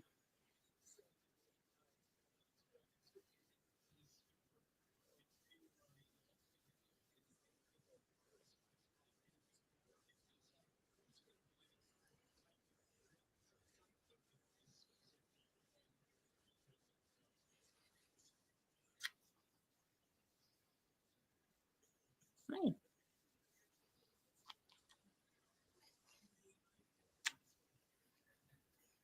You're such a good boy.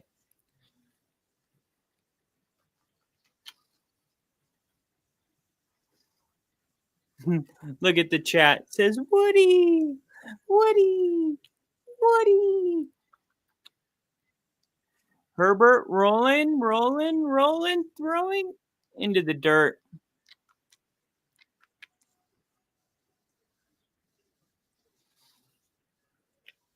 You're famous, Woody. You're famous. You're famous. Everybody wants to be like you. You're famous. You're a famous dog. The most famous poodle in the world. Ah, here we go. Let me make some space for you, buddy. Let me make some space for you.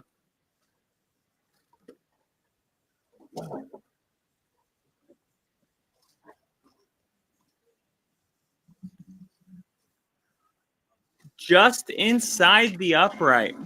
Woo! That was a close one. There you go. It's okay. It's okay. There you go.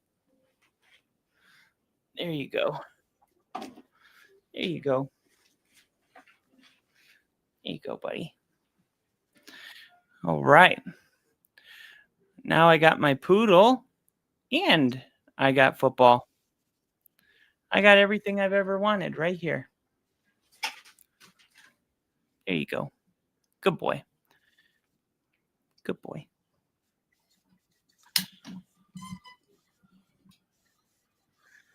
Good boy.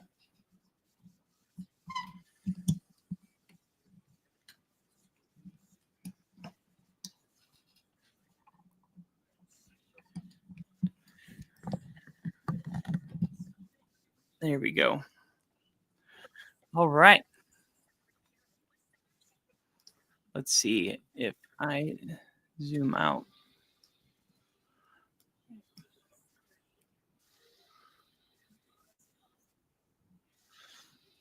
You guys can't tell, but I have Woody right here. Vikings fan wants DTD2. I'm gonna slide. What does that mean? If you're playing with my Woody, I'm a ride. Viking fan wants DDTD2. I'm a slide. Sounds like a rap song. Yo, Brother T, I'm going to do top rope, macho man, super elbow drop. Didn't want to do it, hit your throat. Didn't want to give the ball to Sam Darnold because I knew he would choke. So we moved on to another quarterback. Which one did we go with? Unfortunately, we went with Wentz. His prime came in Wentz. He's not what he was, and he hasn't been the same since. He got replaced by a guy named Justin Hurts. I know it hurts to think back on the past. You're looking back. You don't know why you're doing that. You wish you would have done things different. Maybe, what's his name? What's his name? The GM in Philly? Howie Roseman would have saw something in him instead of feeling like Jalen Hurts was chosen.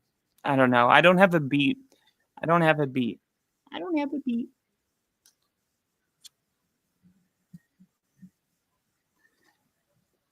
Time to raise you up, Woody. There you go.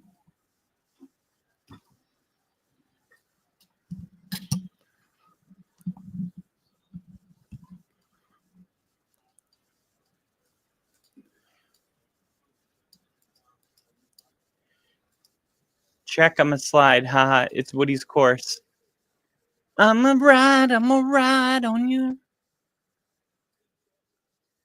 High five.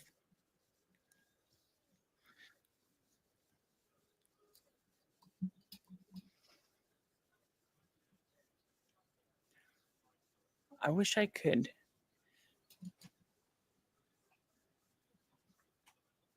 me see if I can get that.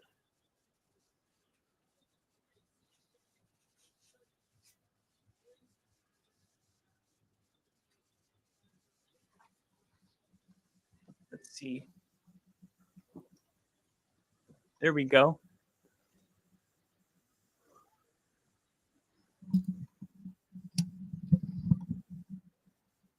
There we go.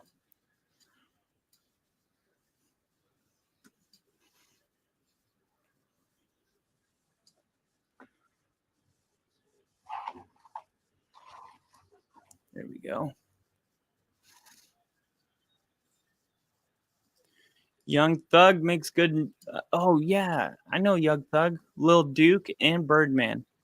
Dude, what a lineup. The only one I think I know Lil Duke. Got to dump it off to Aaron Jones, who picks up the first down, 13-yard gain. Finally. Oh, now there's going to be a holding penalty.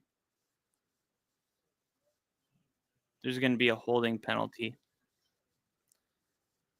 And the Vikings are already walking back. Now they stop. So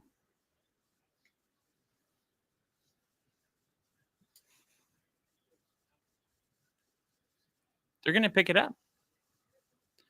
Wow. They pick up the flag. They pick up the flag. He didn't really grab him. His hand, if anything, he helped him. He pushed him towards the quarterback. He didn't pull him. He didn't pull him backwards.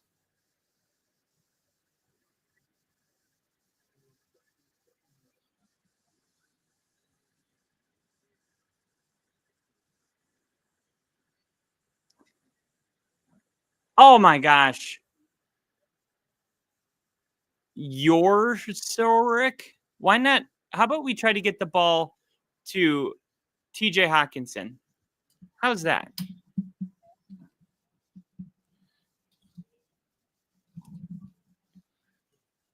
Let's get the ball to TJ Hawkinson. Jeez.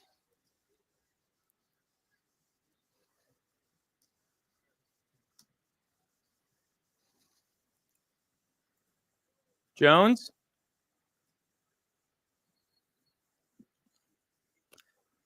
To the 38. Third down. Third and quite the distance. Jug. Thug makes good music. Don't care if he's gay or telling on people. Jug. Oh, Young Thug. Or Young Thug. Young Jug or Young Thug? Young Jug? Jugman. Oh, is that a song? Sorry. I know I seem high. I'm not. Third and 5. Wentz. Sack. And now he's hurt. What is going on, dude? This offense is horrific. I am tired of seeing the bad offenses on primetime. Hey. Hey. You're a good boy. You're a good boy. You're a good boy. Yes, you are. Yes, you are. You want a treat? You want a treat?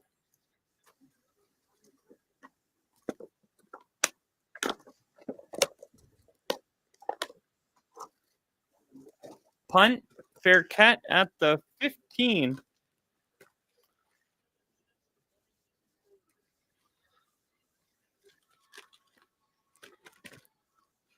It's good, right? Blueberry scone. Is that your first scone? That's your first scone, right?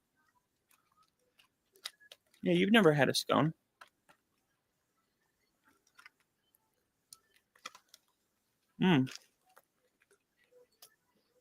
Yeah, I could tear this whole box up. I really could.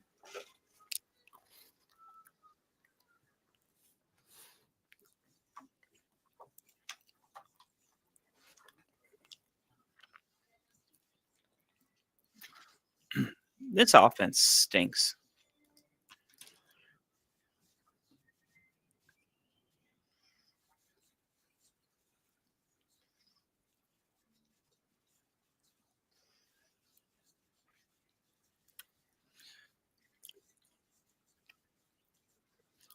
What did you guys think of the NBA?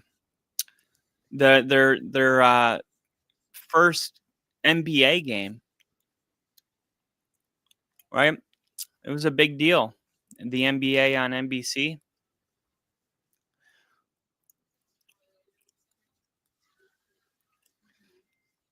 Oh, sorry, wrong order. As much as it sucks to say, the best primetime game we ever got on a Thursday was Steelers Bengals. Yeah. And of course, that was the only primetime game that I didn't stream. Naturally, right? For this year, that is. Yeah. I think the greatest Thursday night game of all time, you have to go back to the Broncos Colts game from 2022, right? I mean, good luck topping that game. I think the final score was 9. That was a big yawn. I think the final score's 9-12, but just an unreal game. I mean, wow. Such a great game. It was so good that some of the most loyal fans in the world actually walked out at the end of the fourth quarter. They said, there's no way I can win. You know what I mean? Like, I don't care what happens in overtime. We've already lost. Like, yikes. The Vikings might feel that way tonight. Herbert, interception. And there is, look, Herbert, what are you doing, dude? You got a 21-point lead. Your defense is putting you guys in a position where you could just chill out pretty much. And he just makes a terrible decision. What about this throw?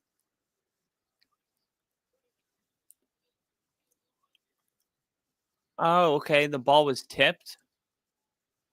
That would explain the throw, I guess. I don't know. There's still like 2 guys on McConkey. And there's no doubt about it. There was no doubt about that interception. And now you just gotta throw the ball up here to Justin Jefferson. Guarantee that dude in the onesie's losing his shit. Dude, I guarantee it. And the Vikings are at plus 2,500 to win. I'm going to put $1 on it to win 20. Just a little dollar. Just in case. Let's see. If they score a touchdown, go for 2, they would have 11. If they did that again, they would have 20. It would be 20-24. So, yeah. But if they did it a third time, TJ Hawkinson, holy crap, he's alive. You guys remember him? TJ Hawkinson, he's a Vikings tight end. He played for the Lions, and then he got traded to the Vikings, and he was considered one of the best in the league. There he is. He's still playing football.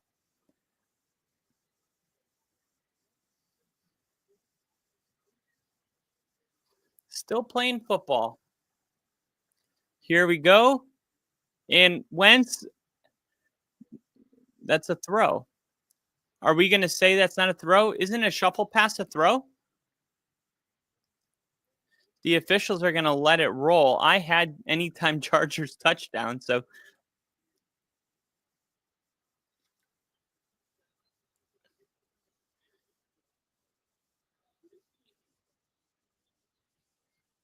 yeah, it's either down or an incompletion. I agree.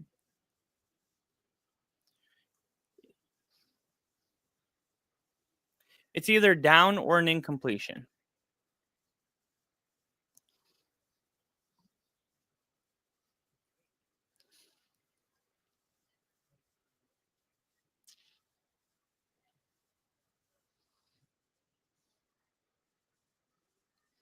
Ooh. You got to go potty, don't you? You got to go outside, don't you? The ruling on the field is that the quarterback is down by contact. You got to go potty?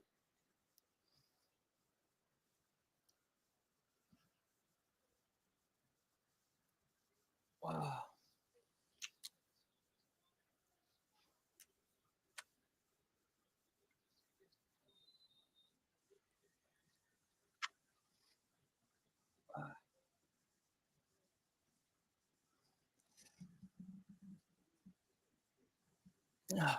All right, 2nd and goal.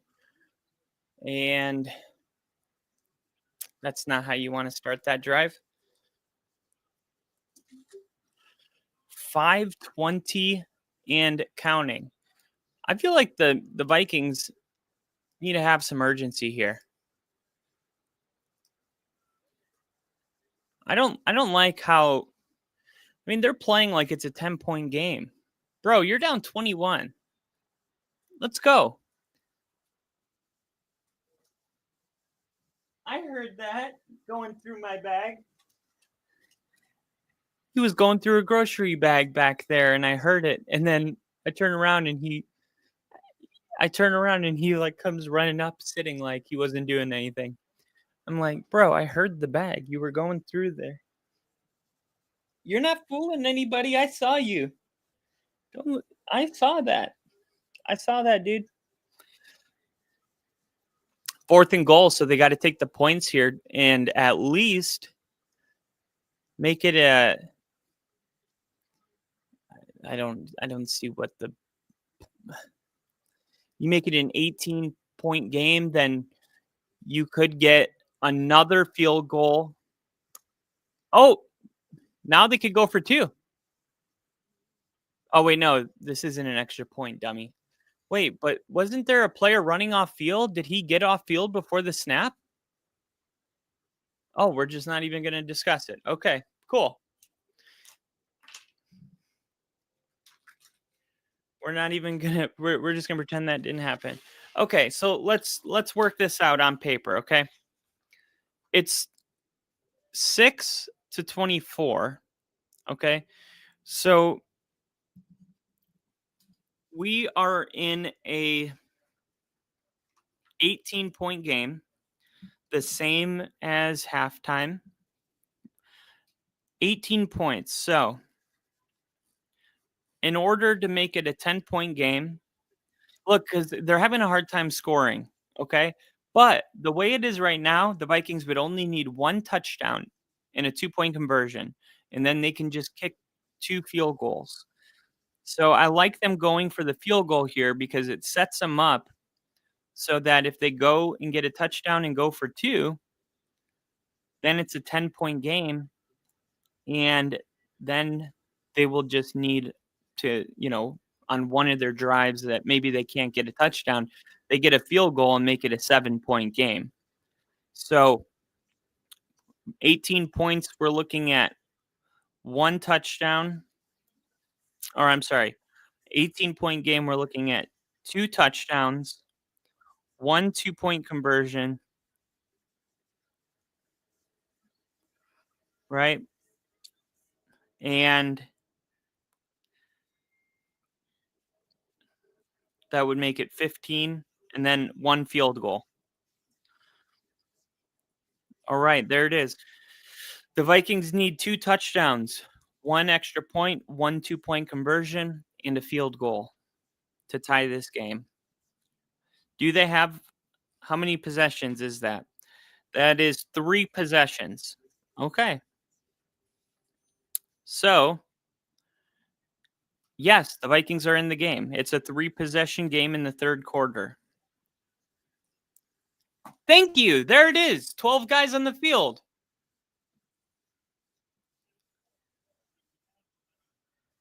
So what? They declined it?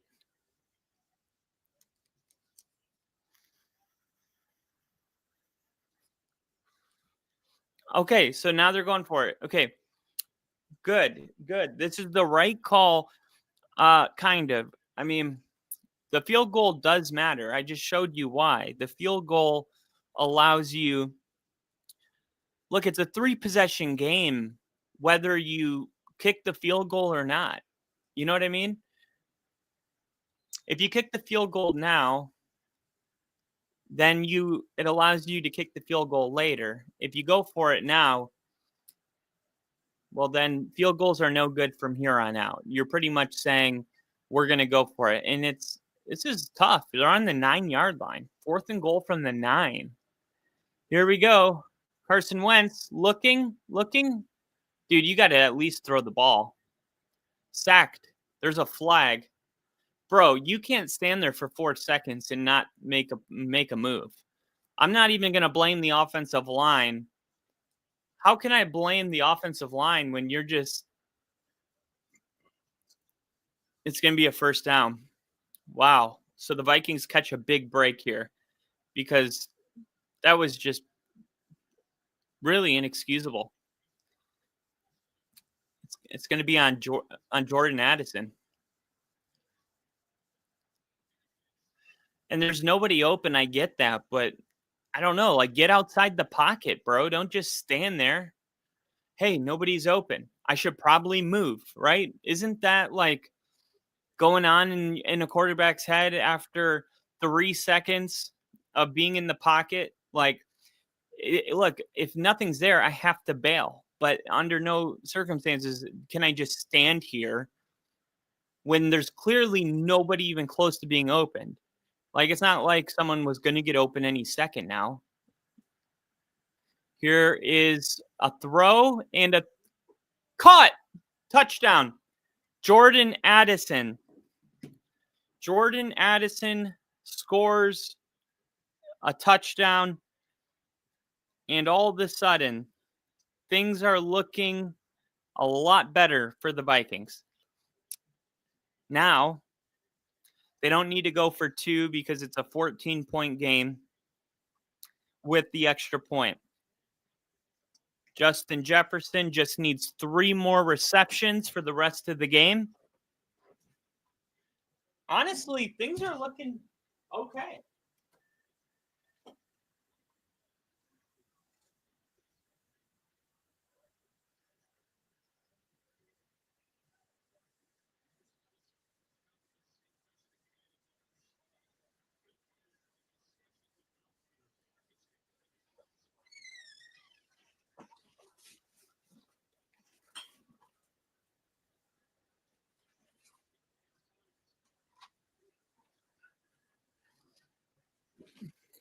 Here we go. Hell yeah, we got Brother T in the chat. How many yards does he have right now? Which one? Hawkinson? They're doing this. They're doing the skull. Lil Woody, about that action. Kick his ass. Lil Woody, about that action. And we pull up. about that. They need to throw it to Hawkinson. Yeah, a touchdown, 2-point conversion, a TD extra point, and field goal ties. Let's go. We're running it back. Now the Chargers are charging. How's it going, guys? Pretty good. Pretty good. I just had to D for the P. Good little quick bathroom break. And man, I'm just happy the freaking Vikings got on the board here. Look at this matchup here. One eternity later. Joe Alt tonight, dude. This is look how different the Chargers look with Joe Alt. I have a longer video that I made about Joe Alt. Long story short, unless you want to watch that later, the Chargers' second most important person on this entire offense is Joe Alt. It's Justin Herbert and it's Joe Alt. Everything changes with Joe Alt being out. The attitude, the physicality, the pass blocking, the time to throw, the depth of target, the running lanes. I mean, you name it. I mean, even like running, a simple screen really comes down to timing. If you're not careful, you get the illegal man downfield, holding penalties. Oh, 2nd and 8. The Chargers are charging. Here we go. Kyle kind of looks like a gay lumberjack with that flannel. He looks like a failed mechanic with that shirt on. Needs the Usher tank underneath. Kyle looks like he's in a Nickelback cover with that flannel on. I like how you keep saying with that flannel on. I'm through the standing in lines and club I'll never get. It's like the bottom of the night that I'm never gonna win. Justin Herbert. Yes, first down. But there's a flag. Hey, remember your awesome tight end? Defensive holding. Okay. Come on. I need Gaddison.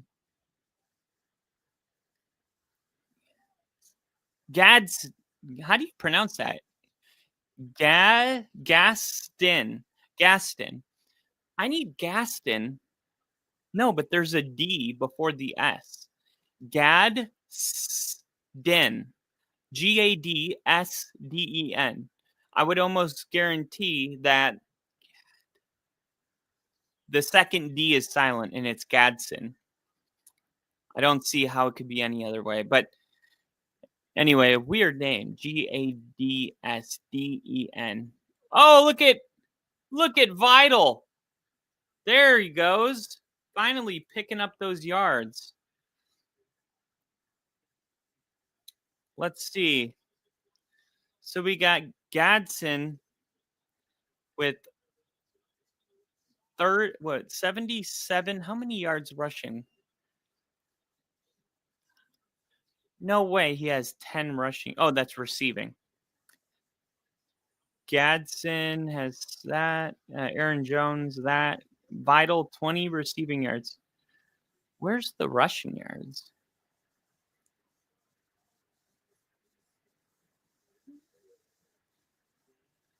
Did I not get Vital rushing yards? Only receiving? Oops.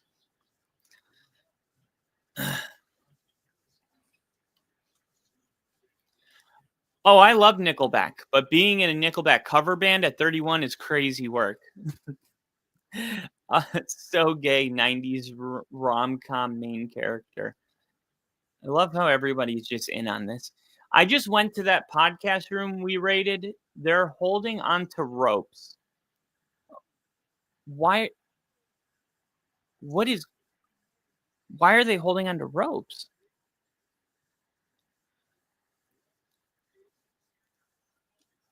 I told you, if you guys were a member, you would have picked up Vital on your fantasy rosters 2 weeks ago when I told you Vidal is going to break out. Jinja was the only one that heard. Jinja was the only one that capitalized. All of the experts were saying it's anyone's guess whether it's going to be Haskins or Vidal.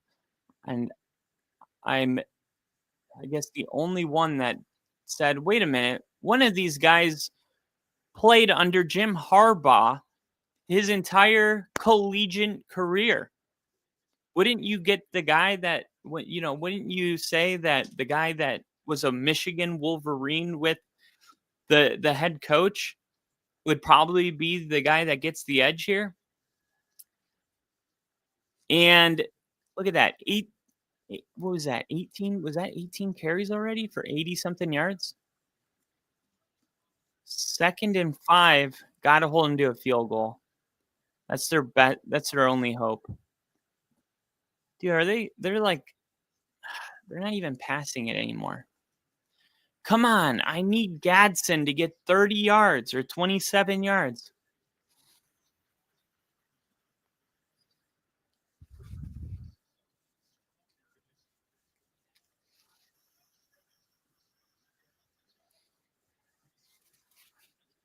You got to have hope. I'll give you some rope. KC is dope. You might not agree and you might say nope. But I asked the Pope and he said he's a fan and to let everybody nope. Oh my gosh. Herbert trying to get the first down. And instead of a nope, it's a yes. The Chargers are going to pass the test. They're proving that they are the best. I hope they don't mean in the AFC West. Oh, somebody fan me. Oh,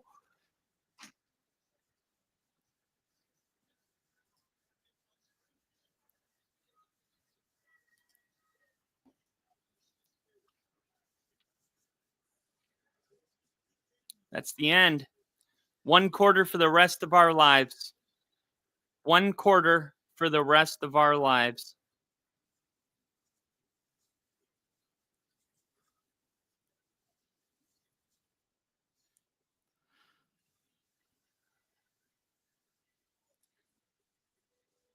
Look, this was me just now. After dropping, actually, I need this. I need to share this. Hold on, save video. This has been a long time coming. I don't know why this has taken me so long, and for that, I want to apologize. But this is going to be used on this podcast very frequently.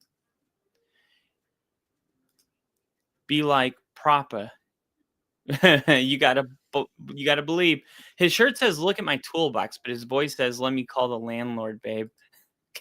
You look like you could be a character in the Wolverine movie from like 2009 that somehow saves Logan from the Sabretooth and just a little more motivation for him. You guys really.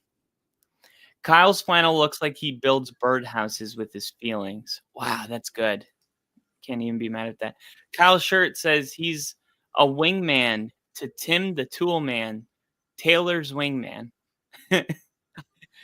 I get like half of these. The other half are either going over my head or I'm ignorant, which in my defense goes against your your whole thing, because how could I don't even know what you're talking about. How could I be a Wolverine character if I've never even seen Wolverine?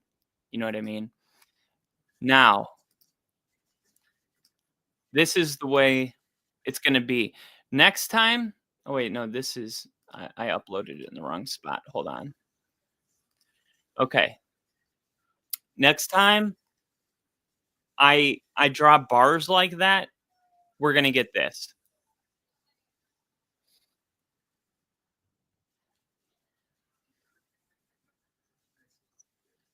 That's awesome. I love it. Kyle's flannel looks like he has a Home Depot scented candle.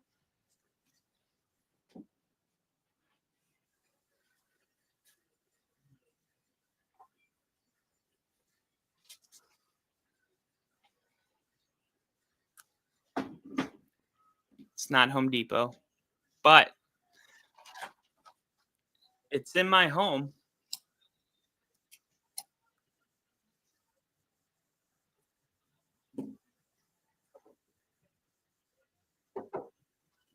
All right, here we go.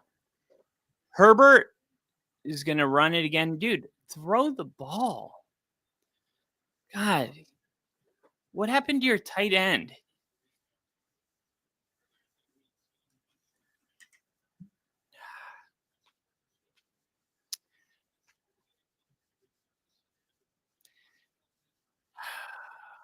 Greg Roman, probably the most boring offensive coordinator in the league. You know, the Chargers, for what it's worth, and I'll click my Chargers information, ticking on the bottom, 41.67% red zone TD rate. That is the second worst in the NFL. Uh-oh. Is it time for my Justin Herbert anytime touchdown to hit?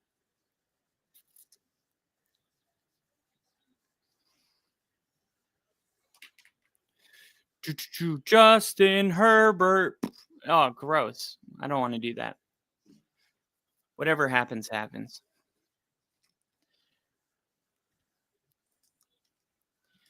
Oh, now Haddam Fire's in this? Kyle's Flannel says, look at me, I'm Canadian. not the Canadian leaf tattoo. The flannel. Brother Jinja, you ready for this? I'm going to give you some breaking news. Uh-oh. Jinja, are you ready for this? And Jim Harbaugh's throwing up. Okay, he's back.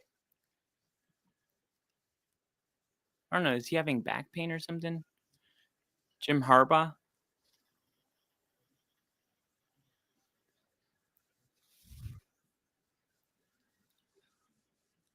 Okay, here's a question. Do you guys think NFL players who wear, 4 different types of cleats throughout the season, do you think like they break those in during the off season? Because I would imagine you don't want to break in a pair of cleats on game day. You want them to be broken in. But at the same time, you don't want them to be too worn because then you look like a bum. Wonder it's like, hey, if you have a pair of cleats, it's like you have to ride with those cleats all year. Like it's like I can't break in a new pair of cleats. Or maybe that's not a thing. Like I can specifically remember putting a pair of cleats on and feeling like, wow, these are amazing. Especially track cleats. Like sometimes you just find a specific type of cleat. It could be a company or like the Z series or whatever, and they just fit right away. Kyle and his flannel will be at a bar and open up a girl with, have you ever heard of Zach Bryan? Phone died. I'm back. Yes, I'm ready. Oh, okay, he's ready. It's crazy Kyle's flannel didn't come with a beanie and beard oil. It did, actually. We got a super chat. Ladies and gentlemen, we got a super chat.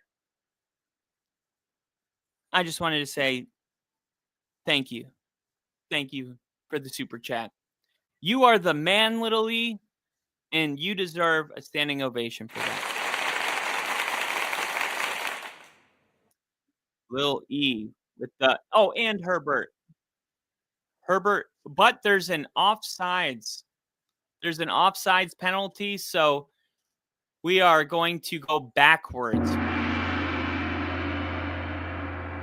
It's a false start, not an offsides, so take the 7 points off the board. And now the Chargers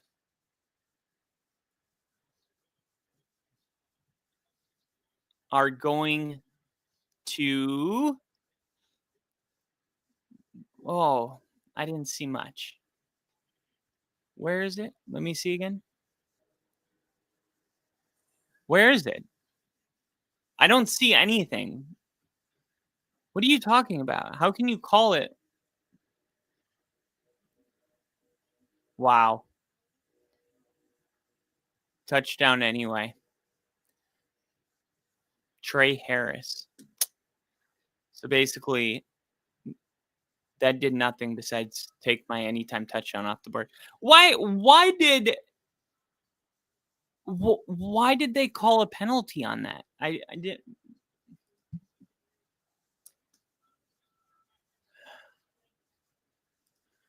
Okay, I'm done now. That was therapeutic. Thanks, boys.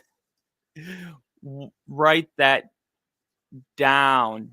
Take a little note. You're going to tell me Kyle chopped down the wood to build your cabin? I love that. I want to.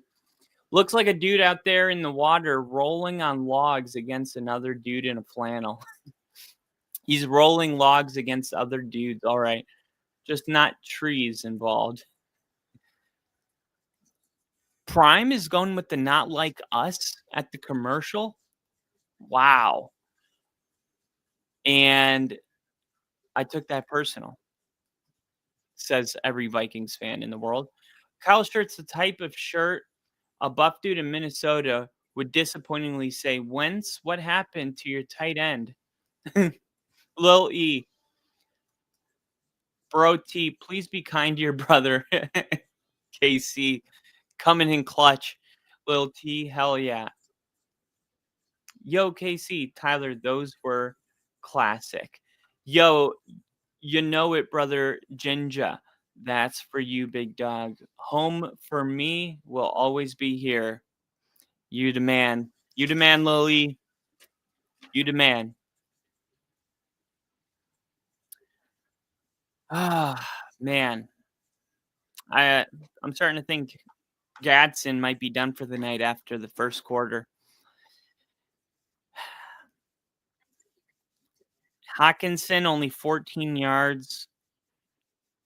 It's going to have to be the Justin Jefferson show here in the second. I was going to say second half, but really there's 13 minutes left in the fourth quarter. Plenty of time, but 31-10. I would think they're going to try to score in this drive. That would make it 17-31. Hey, it would be a 2-possession game. You know what's crazy? If the Vikings do what Denver did, and there's actually more time on the clock in this game. At this point in the Broncos game last week, Denver hadn't scored a touchdown yet. So you could take all the points off the board for the Vikings, and Denver would still win this game. 33-31. Isn't that incredible? Like the Vikings could be shut out right now. 0-31. And if they have the same fourth quarter Denver had, they will win this game. 33-31. All that to say, scoring a quick touchdown and being in a 2-possession game, like we shouldn't be shocked anymore when these games turn into games. Is there a team out there that chokes more than the Chargers? I'm not predicting it to happen, but I am saying, like, if they can just score one quick touchdown, it's a 2-score game. You get a quick touchdown and then get a 3-and-out and score again. It'll be, 24-31 with 6 minutes left in the game, and Vikings will have 3 timeouts. Like, nobody would say that. If you didn't see anything all day and you just got home from work, turned TV on, it's 24-31, you would be like, oh, this is a game. All you got to do is put the ball in the end zone here, and your defense has got to get a stop. Here's TJ Hawkinson with a good start to this drive. They're going to have to go fast here, and they know that. Here they go, no huddle. Kyle's flannel looks like he knows where to get the best IPAs, then talk about his vinyl collection. Not much of an IPA guy, but vinyl sounds nice.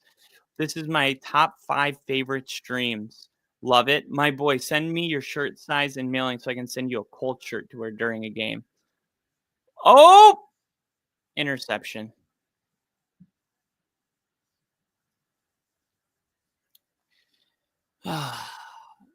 When did Carson Wentz turn into ass? He's so bad, dude. He's got Justin Jefferson wide open, and he still finds a way to throw this ball. Look at that weird throwing motion, too. He's like, gosh, Carson Wentz is terrible. What's wrong with J.J. McCarthy? I mean, what is the injury? He looks fine on the sideline.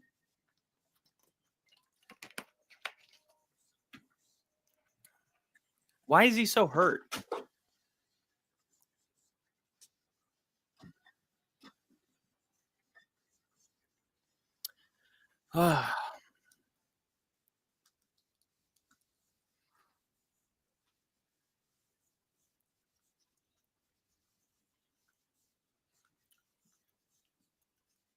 Wentz is Wentzing it.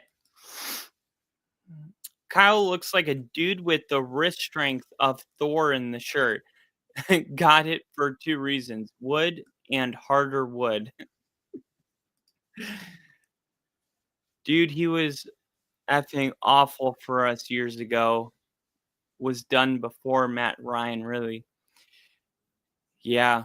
You know what, though? It's like, it's weird because sometimes a quarterback's like way past his prime, and then he joins a team and he just like sucks it up. But then he goes to another team and he looks really good. And you're like, oh, okay. So it can also be the play caller. But we know Kevin O'Connell is a good play caller. So, like, in this case, I think he really is done. But, my example is Joe Flacco because he came and spent a year with us. And this was when Lamar Jackson took over as a starter. And John Elway was like, I think Joe Flacco still has some good football left in him. And this was only a couple years like after Super Bowl 50. This was like 2019. And yeah, it would be like, no, it would have been 2020 actually. Wait, no, 2020 we had Drew Lock. 2018. I'm trying to remember. Yeah. Oh, yeah. No. I was in Jacksonville when I got that news. So 28. I think it would have been the 2019 season. We had Joe Flacco, and we had Vance Joseph as our head coach, and it was so bad that when Joe Flacco like went on to get another job, I don't think he started for like a couple years after the whole Denver thing. And then all of a sudden some injuries happened and he's starting. And I'm like, Joe Flacco's awful. I've seen him. I've verified it myself. And then he goes out and has the year he has with Cleveland. And you're like, okay, so I guess I don't know what Joe Flacco is anymore. Like, because he didn't look like that with us. So it's sometimes tough to judge these guys, but I think if you got a great offensive play caller like Kevin O'Connell and not a defensive head coach like we did, then you can judge. Like if there's any juice left in this tank, we're gonna find it. So the Vikings needing to get a quick stop here. They give up like a 15-yard run on first down.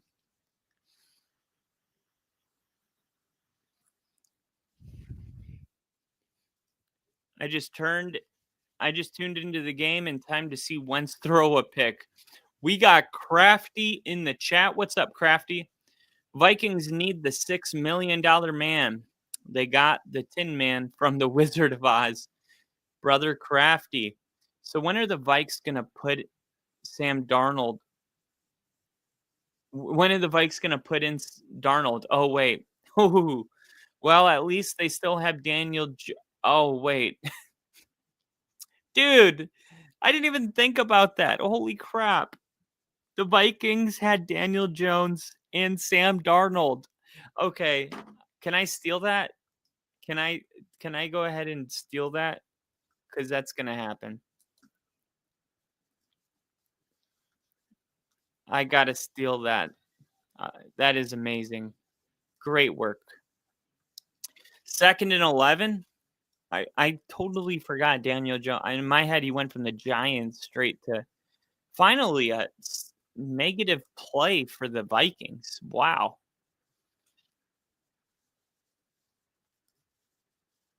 Oh, no. Face mask. Oh, it's going to be a face mask. They can't do anything right.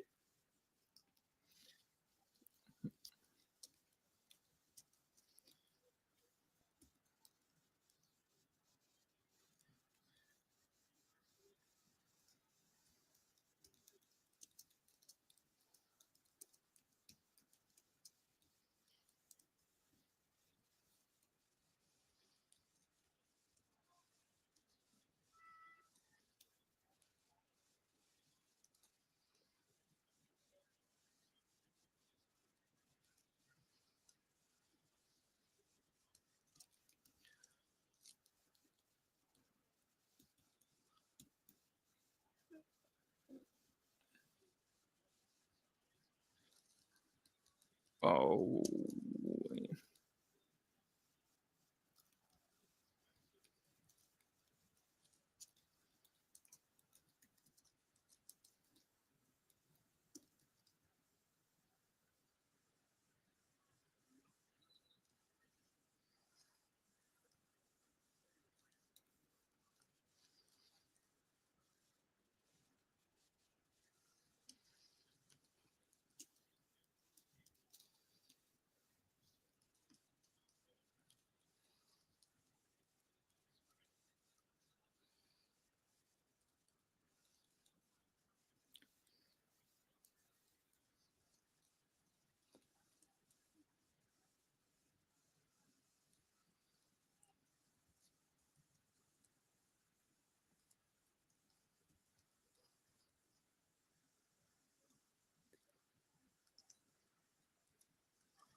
Charge up, charge on. Los Angeles, LHR. What is the Chargers like? What is it? Thursday night football on Prime?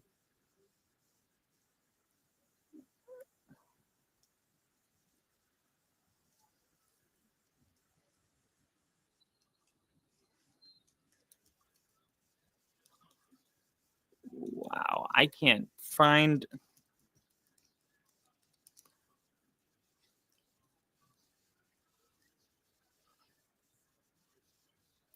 Wow, I don't. Usually during a game, there'll be like hashtag Vikings Chargers. This game doesn't even have that.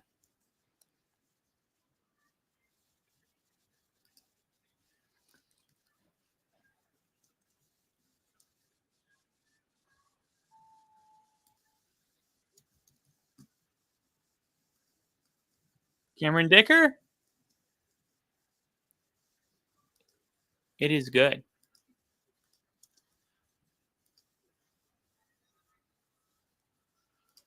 There we go. Actually, Brother Jinja, If you Google Eric Ranch in Livingston, Montana, it should give you my address. Wow.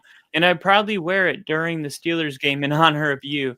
I was nervous when Corso joined the Chiefs as backup and relieved that he left. Oh, Carson. Oh. Well, it's weird because like whenever these like older quarterbacks back up Mahomes, they look great. Who was it? Um Who was who was the quarterback that the Chiefs had to put in the playoffs, and Mahomes was dealing with, like, an injury, and he led them to a 99-yard touchdown drive. I think he retired after the season. This was against the Jaguars, so that was, what, 3 years ago? Um, and like Mahomes had some type of an injury and he ends up leading him down the field on a 99-yard touchdown drive.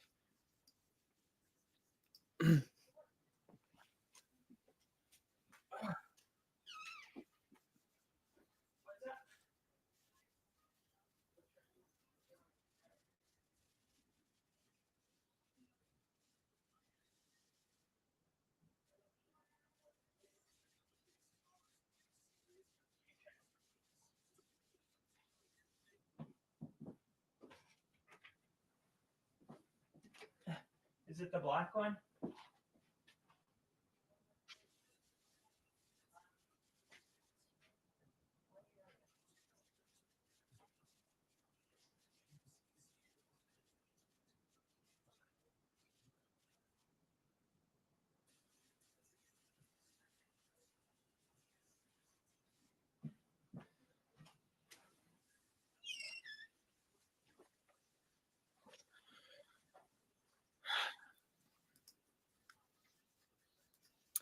I so forgot he played for the Vikings.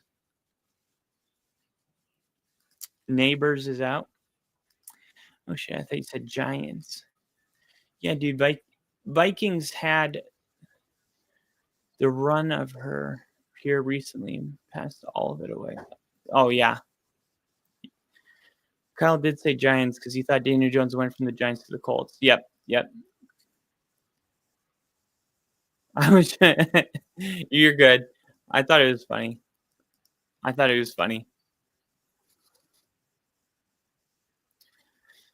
All right. 7:01.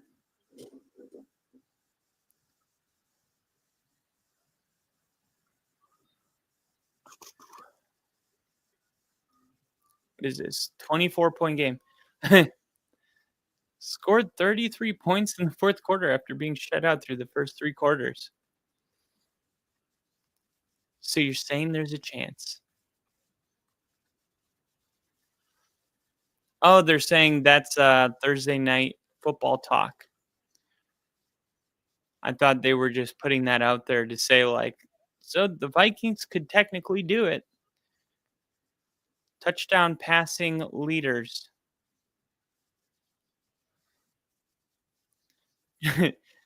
He said maybe Joe Flacco will climb in there. Quick throw. Justin Jefferson picks up 1.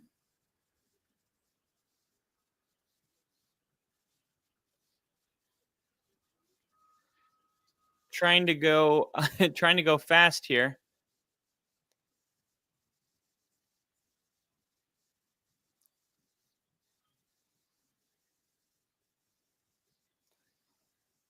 Wentz looking, throw it to oh my gosh.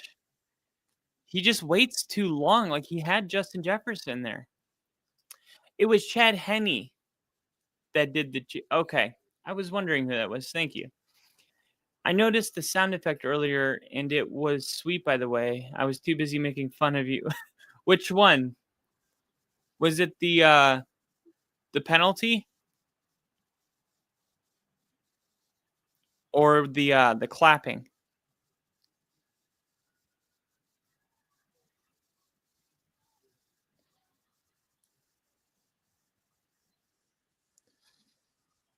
3rd and 8.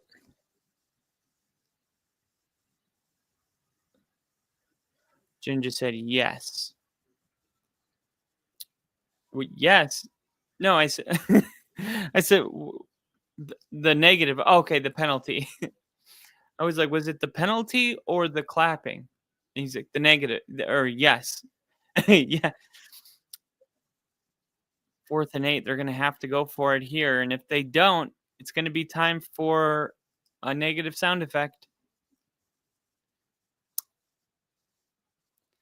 4th and 8. Here we go. Got to get Justin Jefferson a target. Get him the ball. Wow. He just threw it at his feet and nothing.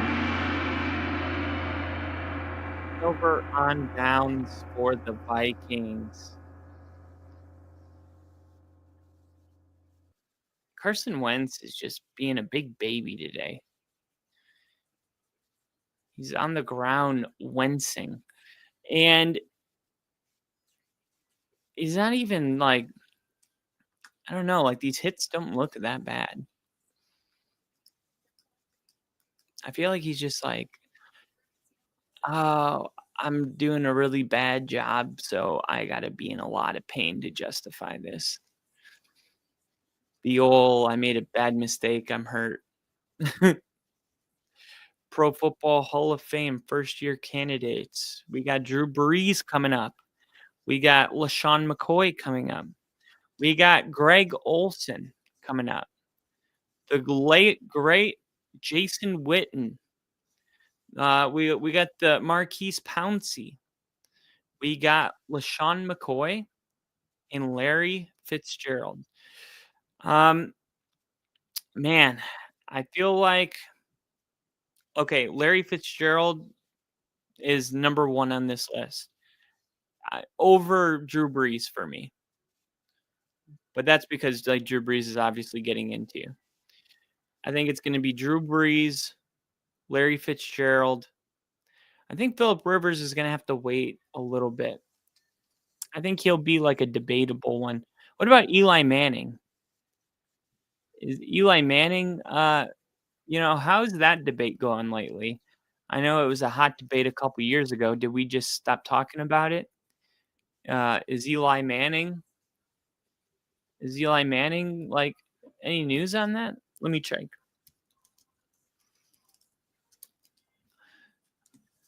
Eli Manning advances to the final 52 in the Pro Football Hall of Fame.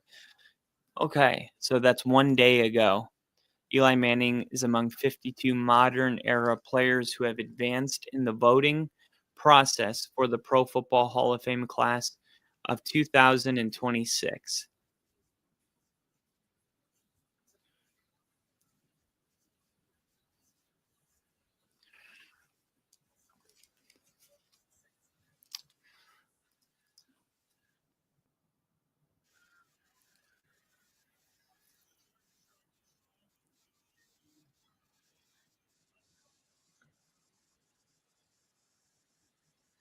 Oh, right. Let's see.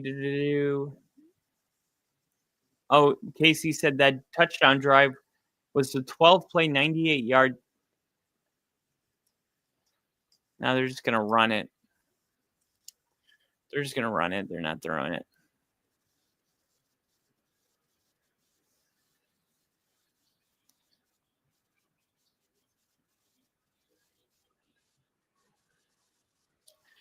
Carson Wentz, man.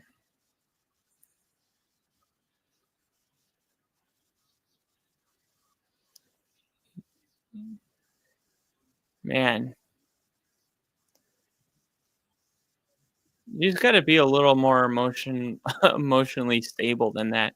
And that's what they're talking about right now is, like, you can't just be throwing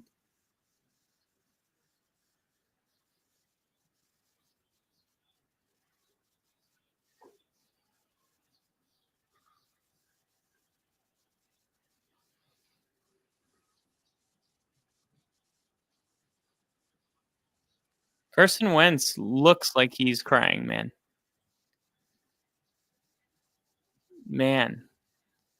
Carson Wentz is like, and why isn't JJ McCarthy next to Carson Wentz? Learning, talking, what's going on? I haven't seen JJ McCarthy spend a second next to Carson Wentz today. I find that very strange. Breeze and Fitzgerald should be first ballots. I'm putting him in.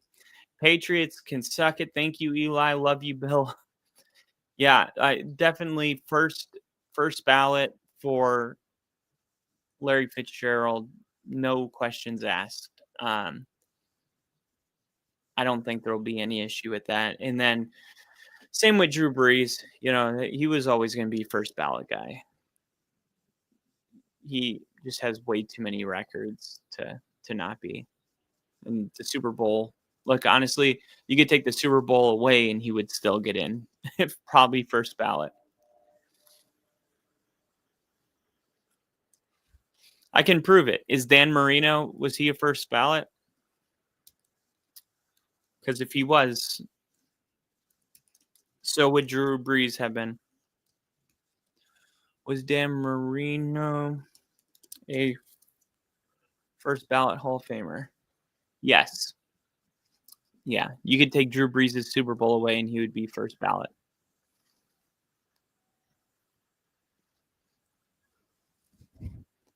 Tackle for a loss.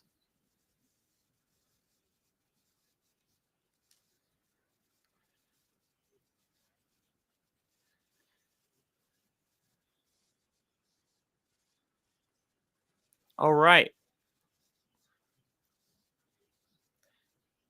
Let's see if they just run it again or if they throw it.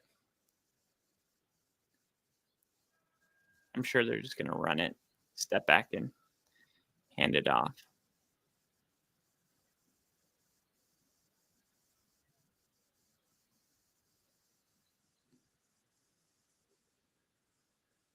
Yep, there's a pitch. And he's going to lose 3 yards. So here comes the field goal unit to make it 37-10.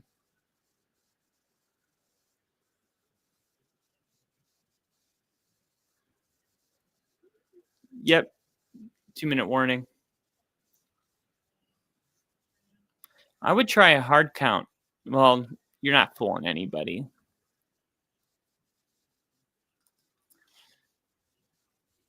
Oh, okay. So you were automatically just throwing him in. I got you. I was too for sure. Just so you know, Brother Ginger, I'm on XL. I'm in XL. Oh, t-shirts. Yeah. I don't think. Look, LaShawn McCoy did some great stuff. I don't think it's quite like first year. You know what I don't understand?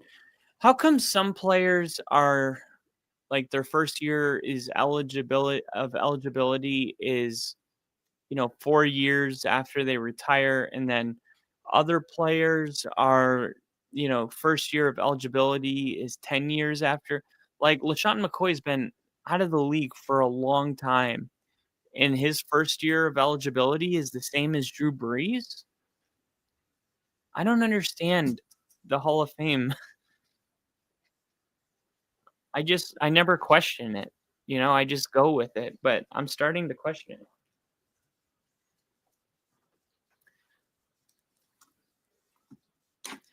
I'm gonna Google it.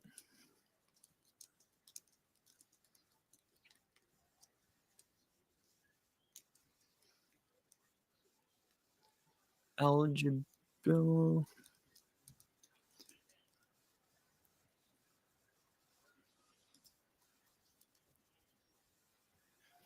Okay, some players don't get Hall of Fame eligibility because of a combination of factors. Longevity, character issues, performance-enhancing drugs off the field. It doesn't really answer my question. Here we go. Cameron Dicker. Snap, hold, kick is good.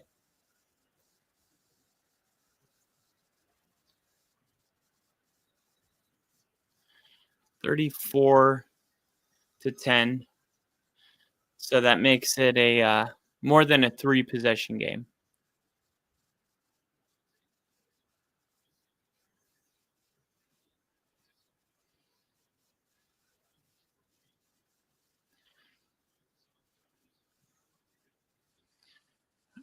Man.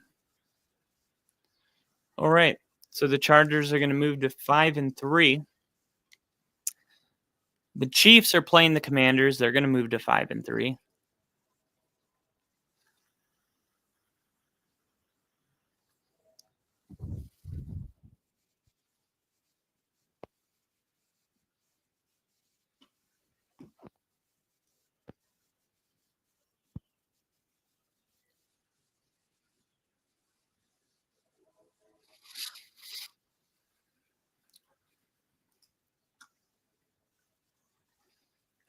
Bricked. Yeah, for the Colts tee. Sure. I told you I'm all in. I'm all in at this point. I'm $40 deep on Colts winning the Super Bowl. I'm buying in on the Colts hype this year. I'm worried about our pass rush a lot, though. Pass rush is important. So, Lil E, are you a Colts fan now?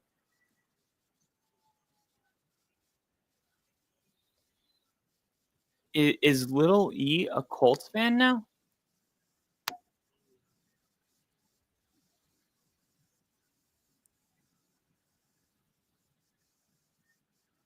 Every little thing is gonna be all right. I know the Bob Marley version.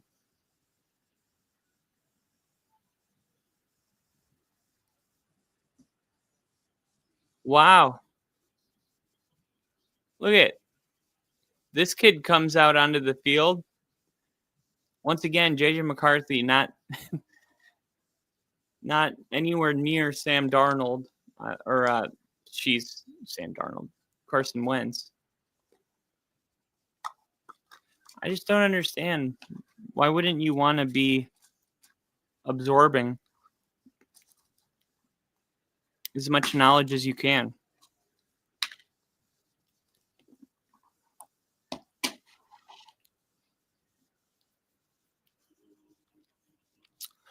The Vikings have the Lions, the Ravens, the Bears, and the Packers. So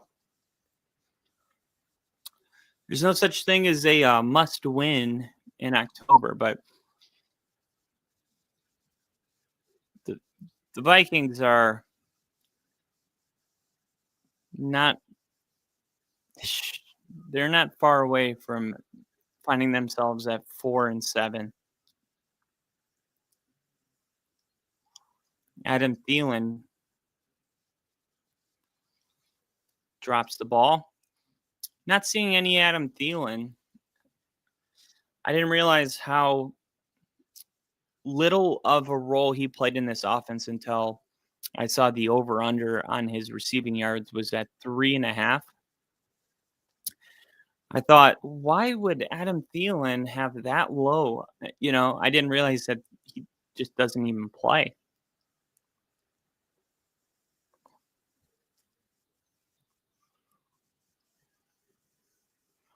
I don't understand why when the whistle blows,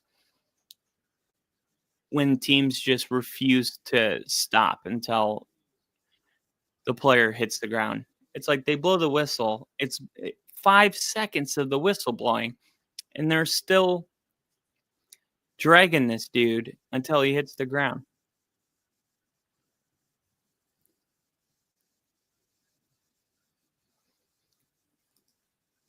Do I want Steelers to beat Packers? You're going, you're a Steelers fan, right? That's like the first priority. And then second priority, team comes first, player second. It's like Von Miller. When he went to the Rams, I wanted him to win a Super Bowl ring But when we played the Rams on Christmas, I wanted to beat them. There was never even a question about it.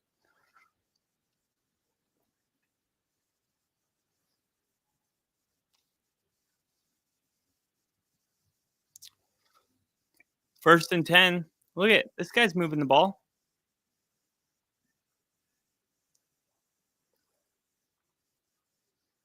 Look at this. They have all the backups in.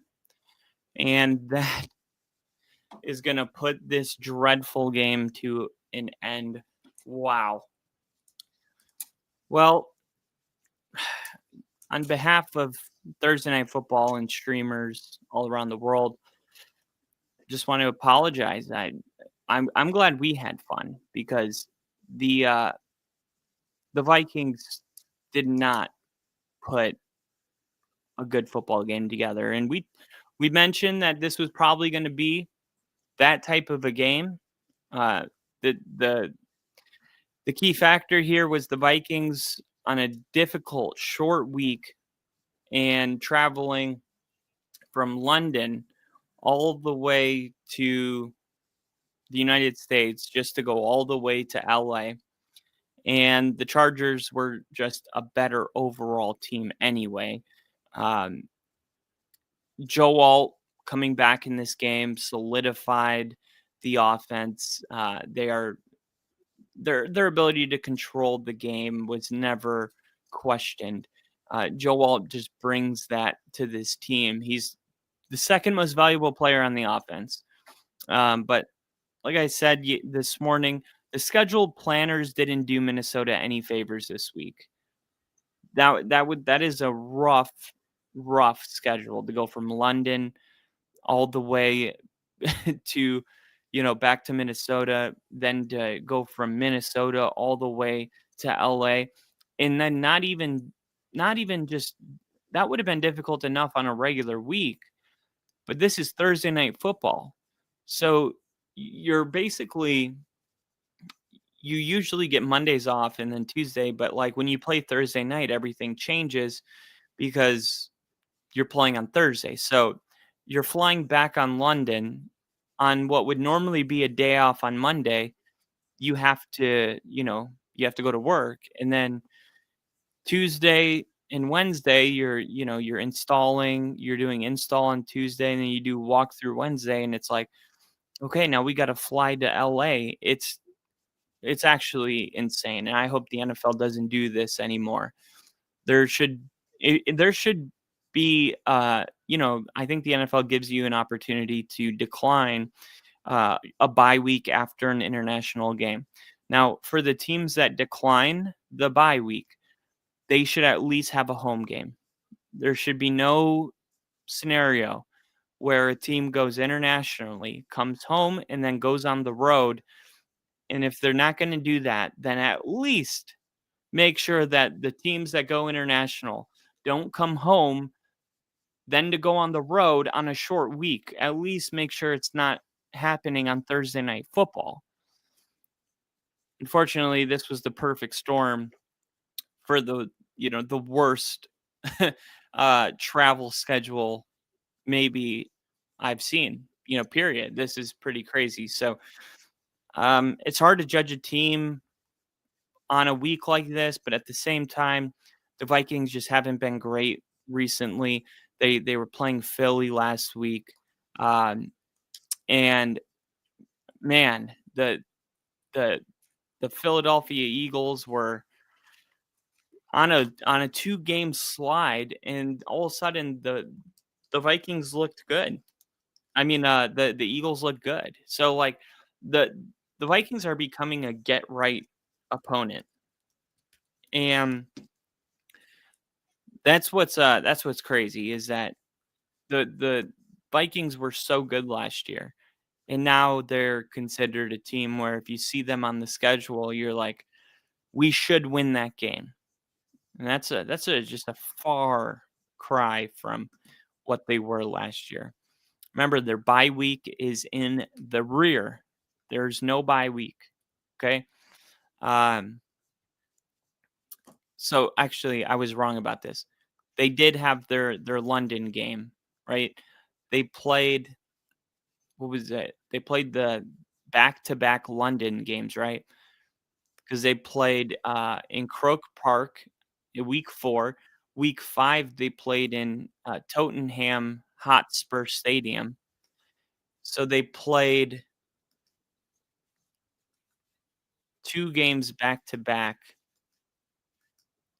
in London. Yeah. Yeah, yeah. Okay. And then they got their bye week, but I don't know. Like, they had their bye week, but then they had to hit the road again. It's just tough. We could make a whole thing about whether or not going from a game in London to a game in um, Minnesota, but luckily for them, they had that bye week. So I guess I was wrong about that part. I didn't realize that they hit their bye week at week 6. But yeah, terrible, terrible, terrible game for the Vikings and for the Chargers, man.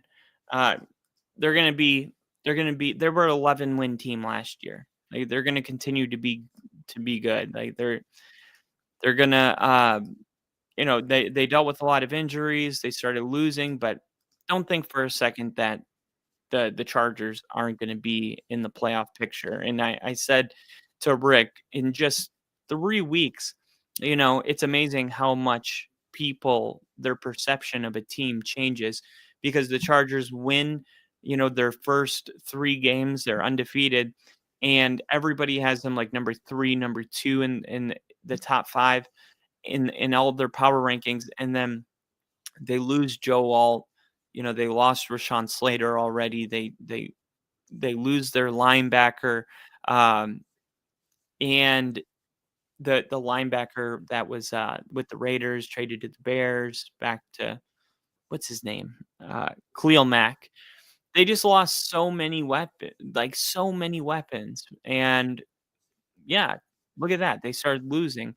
They lost 2 games, one to the Giants, and then uh, they their only win was against the Dolphins, and then the week after that, they lost to, who did they lose to? It was a bad team.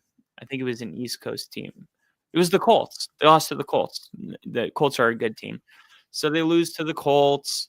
They lose to the Giants. They were able to sneak a win, against the Dolphins. And I will add, it was barely a win.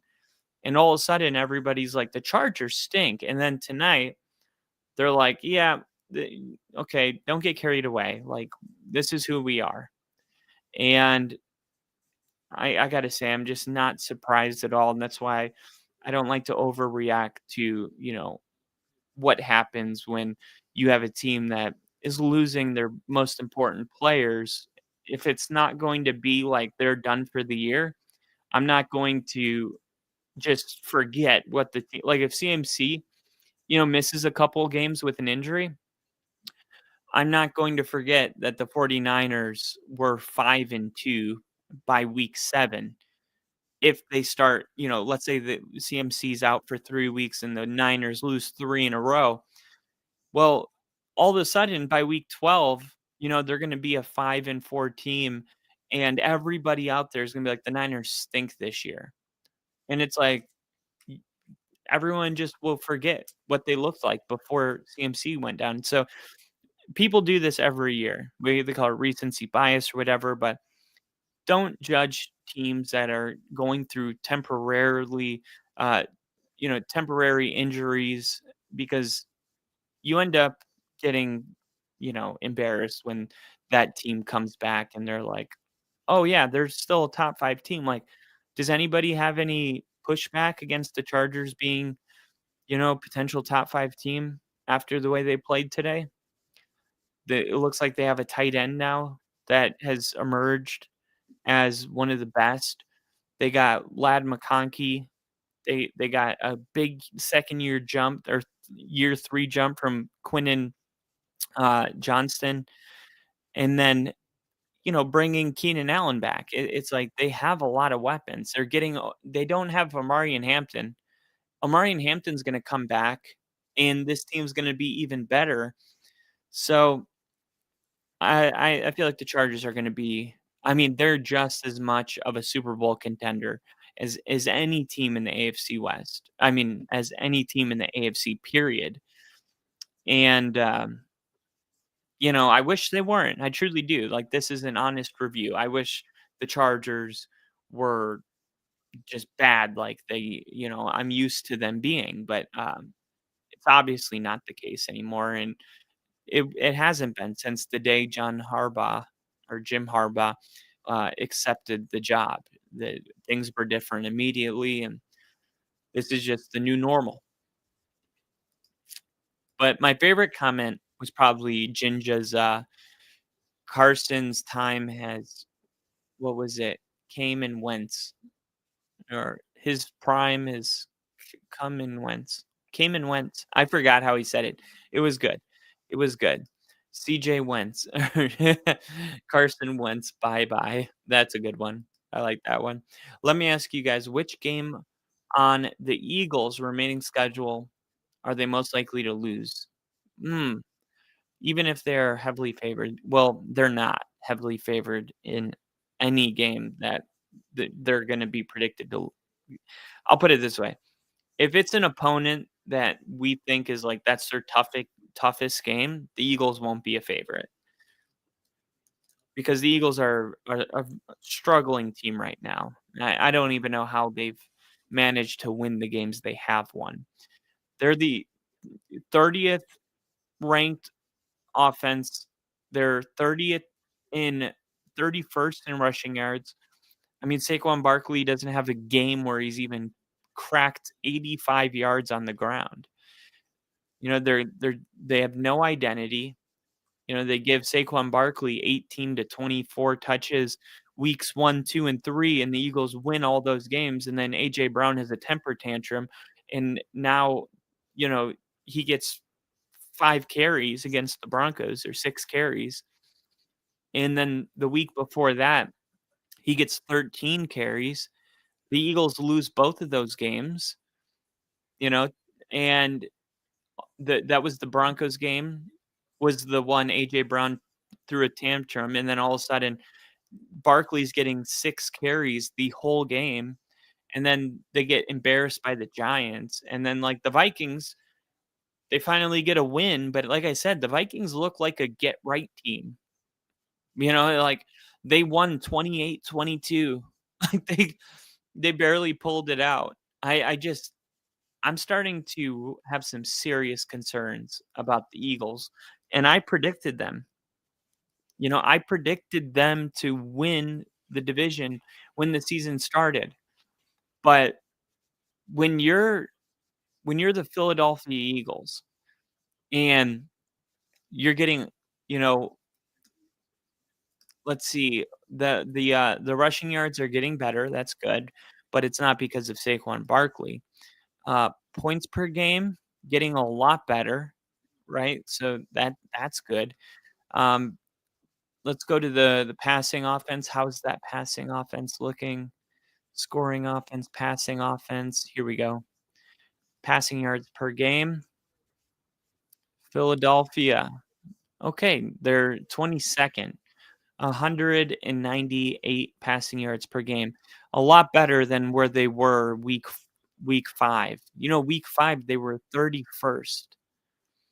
And I thought that's crazy, but last year they were 31st as well. The only reason nobody talked about it was because they were second in rushing yards per game. But now that they're not running the football well anymore, people are starting to wonder, "Hey, what does this team do well exactly?" Like, because last year we could at least point to something. This year, it's like Saquon Barkley. I mean, this is like the worst fall off in a single season that we've seen in quite some time. I mean, a guy that almost breaks the all-time rushing record hasn't cracked 100 yards on the ground this year. We're at the halfway point of the season. This isn't like a cute trend like it was week 4. It's like, when are, it's like, dude, the season's halfway over almost. This is just becoming like what the Eagles are. And then Jalen Hurts makes a comment after the game saying, after the Vikings game, in the beginning of the season, everybody talks about identity. But once you get to this part of the season, no one cares about how you win. They just care that you win. I'm like, that's halfway true. But the reason we talk about identity is not just so we spin our tires or like just for the sake of it, like, oh, it's a tradition, identity. It's because if you're going to be a team that wins in January, we want to know if you have a winning formula to beat tough opponents. And in order to put the formulas together, we need to know, number one, what do you do well? Are you a passing team? Do you pass on first down more than any other team? Do you run the football the entire game no matter what? Are you a balanced team like the Packers or the Colts? Run and pass it about 50-50. Like, when you are doing it different every single week, yeah, it's good because you keep defenses on their toes, but that's another way to say that you don't do anything really well, right? It's like master of none. We just kind of, we try a bunch of different stuff until something works. That's not like what the Colts are. The best teams in the league. Like, that's not what the Colts are. The Colts are not a team that's like, we don't really know what we are. They know exactly what they are, and nobody's been able to stop it. The 49ers know exactly who they are. The 49ers know exactly. The Chiefs know who they are. The Seahawks know who they are. The Lions know exactly what they do well. Those are the real contenders. That's my problem with the Broncos right now. Is like, stats wise, we're like one of the better running teams in the league. But if you watch the games, it doesn't feel like we're a great running team. It feels like the stats are being manipulated by like, a couple big runs, but it doesn't feel like at any given day we can go out and run the football and pick up 4 yards of carry and there's nothing they can do about it. That's just not the way it feels out there. And it's funny because like when you look at rushing yards per game, we're 6th in the NFL. We're Detroit's only getting 2 more rushing yards per game than us. But it doesn't feel like that. And I think that matters, right? We need to figure out what our identity is. It can't be scoring 33 points in the fourth quarter. You know what I mean? So there's quite a few teams going through this, but the Chargers have an identity. There's only about 10 teams that I think have a real shot at competing for a Super Bowl. And I think like as the season goes on, teams like Denver or Philly, right? These are teams that can get an identity moving forward. But right now, it's like you got Buffalo, right? They run 151 yards per game, number 1 rushing team in the league. That's an identity. Buffalo, Detroit, Indianapolis, the Kansas City Chiefs, the Chargers. That's 5 teams right there. The Rams, of course, one of the better passing teams in the league. Seattle, definitely. New England is becoming. I want to wait a little bit because they have. Yeah, there's nobody with an easier schedule. I mean, that's why I said I said in the beginning of the year that it's very possible New England wins the division just purely based on strength of schedule. It is that easy. Look at New England's next 5 opponents and tell me which one they're going to lose to. Like, and it's not because New England's great. It's because they play about 75% of their games are against non-playoff teams. Buffalo is the exact opposite. So it's going to be tough for Buffalo, but still New England's doing well. I just want to see them continue to do it. And then Green Bay, they haven't looked good enough in the last couple weeks. They're winning, but it's same thing with Denver. It's like, hey, we're winning, which is good, but I just want to see a complete game without the penalties, without the drops, the fumbles, the overthrows. I just when but that's the good news is like 90% of the stuff is us holding us back.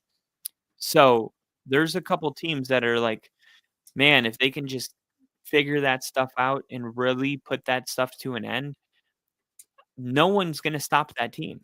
And I feel like Denver should be a Super Bowl team. The defense is that good. The offense is definitely capable of scoring 33 and a quarter, which tells you something about the ceiling of the offense. And with the defense like that, I mean, it would be a waste for this Broncos team to not go to the Super Bowl. I mean, it looks like all roads lead to Broncos Colts in the AFC Championship. Like, I mean, in that week 3 game or week 2 that me and Ginger went to, I mean, who would have thought at that game that was going to be like, I mean, people saw that game and was like, not Denver's not legit. They lost to the Colts. Now everyone's looking back on it like, hey, if that leverage penalty wouldn't have happened, Denver would be 6-1 right now. 6-1, and then their only loss would be to the Chargers, who they, choked a 10-point lead in the final 4 minutes. But the Colts don't look like a laughable opponent. Like, you lost to the Colts. Now it's like, oh yeah, everyone loses to the Colts. And we lost by 1 point, 28-29. So I wouldn't be shocked if that's like an AFC Championship layer. And I would feel really good about our odds if that were the case. Hopefully it'll be in Denver. But Denver's going to have to play a lot better, man, because the Chargers after today proved to everybody we are it dun dun dun dun dun dun dun dun dun dun dun dun. Look, that is the shark coming for first place in the AFC West. And there's a lot of pressure when you're when you only have a 1 game jump, like, hey, don't slip up. Hopefully that pressure is positive pressure and it leads to positive things and not negative things. And we got Edub with some comments here. He says, well, given if the Eagles and Colts were to meet in the Super Bowl, the Eagles would be favored, but I would not be shocked if the Colts won. Then again, the Eagles have done it fairly well. Here, I'll pull it up right now. Let's look. We can do a look ahead. Let's see. NFL. Okay, games. So more NFL. Let's go. Okay. So the Eagles are 7.5-point favorites this week. I think that's too high. Next week, the Eagles have a bye week next week. I didn't know that.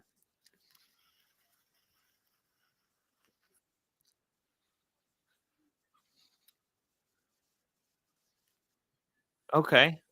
Let me see.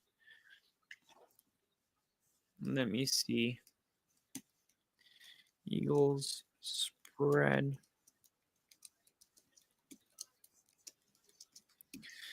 I think I have the ability to pull this up. Philadelphia odds betting lines. Okay. So they have the giant schedule. Okay, got it. Okay, so they got Minnesota. Okay, Giants. See, I want to see more odds. Week 8. Okay. Odds settings. Let me go Eagles. There we go. And now I can go week 9. There's no game. Week 10. Oh, there's no line available right now. Let's see. Fantasy Pros, betting pros. Here we go.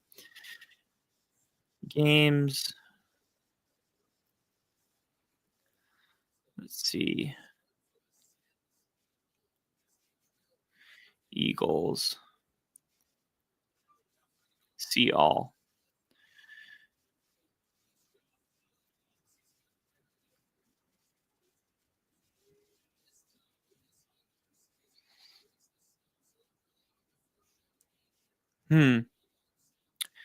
Packers, Steelers.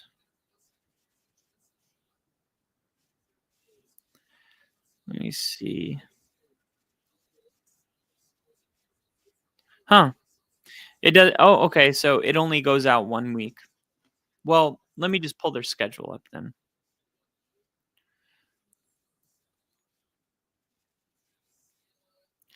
Okay, so they're playing the Giants. They're the favorite. They're playing the Packers on November. They're playing the Packers on November 10th. So, wait, can I get a calendar? November 10th is Monday. So Monday Night Football. Okay, so Monday night they play the Packers in Lambeau. I think the Packers are going to be the favorite in that. Week 11, they got the Lions. I think the Lions will be the favorite in that. So I think you're going to have back-to-back weeks as underdogs. Then you're going to play the Cowboys. Eagles probably be a 3.5, 4-point favorite. It'll be a really important game because the Cowboys, they play Denver, but then they have 2 very winnable games, which would mean that this Eagles-Cowboys game is likely going to be for first place. And the fact that it's in Dallas, I think the Eagles end up being the favorite, but I don't think it's going to be by more than 3.5. Actually, I think it's going to be it could be one of those 1.5, because you got to think if the Eagles lose to Green Bay and then Detroit, there's going to be if this is a line of how we feel, right? Anytime a team goes 2 weeks in a row losing, things get really bad because they play the Giants. That's great and all, but then they have their bye week. Then they play the Lions, and then after the Lions, I'm sorry, then they play the Packers, and then they play the Lions, which means on week 12, all right, it'll be November 23rd. November 23rd. It's possible that their last win would be against the Giants on Sunday, which is October 26th. So whenever you go almost an entire fiscal month without a win, your value is way down here. Is it fair? Is it even accurate? No. It'll be the Eagles will be undervalued because the Packers and the Lions are 2 very good teams. And if the Eagles lose 2 close nail biters, that doesn't mean the Eagles aren't a good team. That just means that they, lost to 2 really good teams because they're a really good team. It was a really close game. It's the NFL. And yet, because it'll be a month with the bye week since they secured their last win, by the time you get to this Cowboys game, who on the flip side will be beating up on 2 bad opponents in a row, right? Because the Cowboys are going to have it different, right? Week 9, when the Eagles are on a bye week, they're playing the Cardinals, okay? And then week 10, They get their bye week. Then they come out of their bye week and play the Raiders. I mean, does it get easier than Cardinals bye week Raiders? And then all of a sudden, like, even if the Broncos beat the Cowboys on Sunday, you all of a sudden, that their last loss is 10-26. It's the same as the Eagles' last win. So it's the exact opposite. The Cowboys' last loss will be almost a month ago, trending up. The Eagles' last win will be almost a month ago. So there we go. So you're looking at a 1.5. Honestly, I think the spread is gonna be around 1.5, maybe 2. And with it being in Dallas, like, I wouldn't be shocked if the Cowboys are just the outright favorite. The only way for that not to be the case, the Cowboys have to win. I mean, I'm sorry, the Eagles have to win against Green Bay or Detroit. Otherwise, this is what I'm saying is really gonna happen.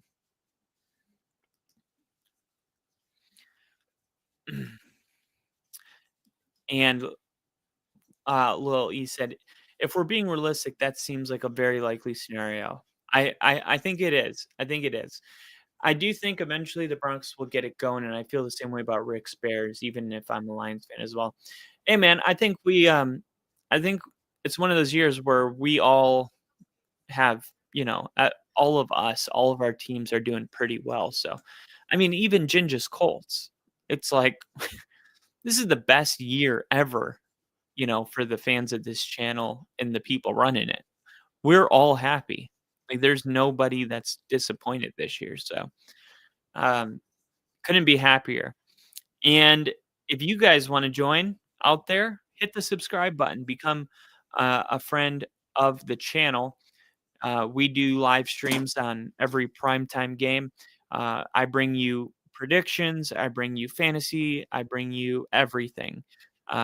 We go back and watch. This morning we made our predictions, and you know, I try to do fantasy advice at least like 2 to 3 times a week. But we're putting out a ton of content that doesn't even include all the shorts and the news. We keep you up to date. That's what I do with the fantasy football stuff. Like, I keep you up to date. And if you followed this channel, you already knew 2.5 weeks ago to pick up Vital before he had his breakout game, because I told y'all to.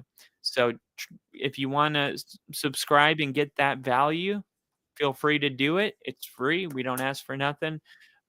Your views are worth enough for us. Just your views and your watch time helps us out and gets more people in here. And down the road, we're not even looking to make money right now. We're just looking to grow. So um, if you would be so kind to hit that sub button, hey, even if you don't want to come back, just help us out and hit the button. You know what I mean?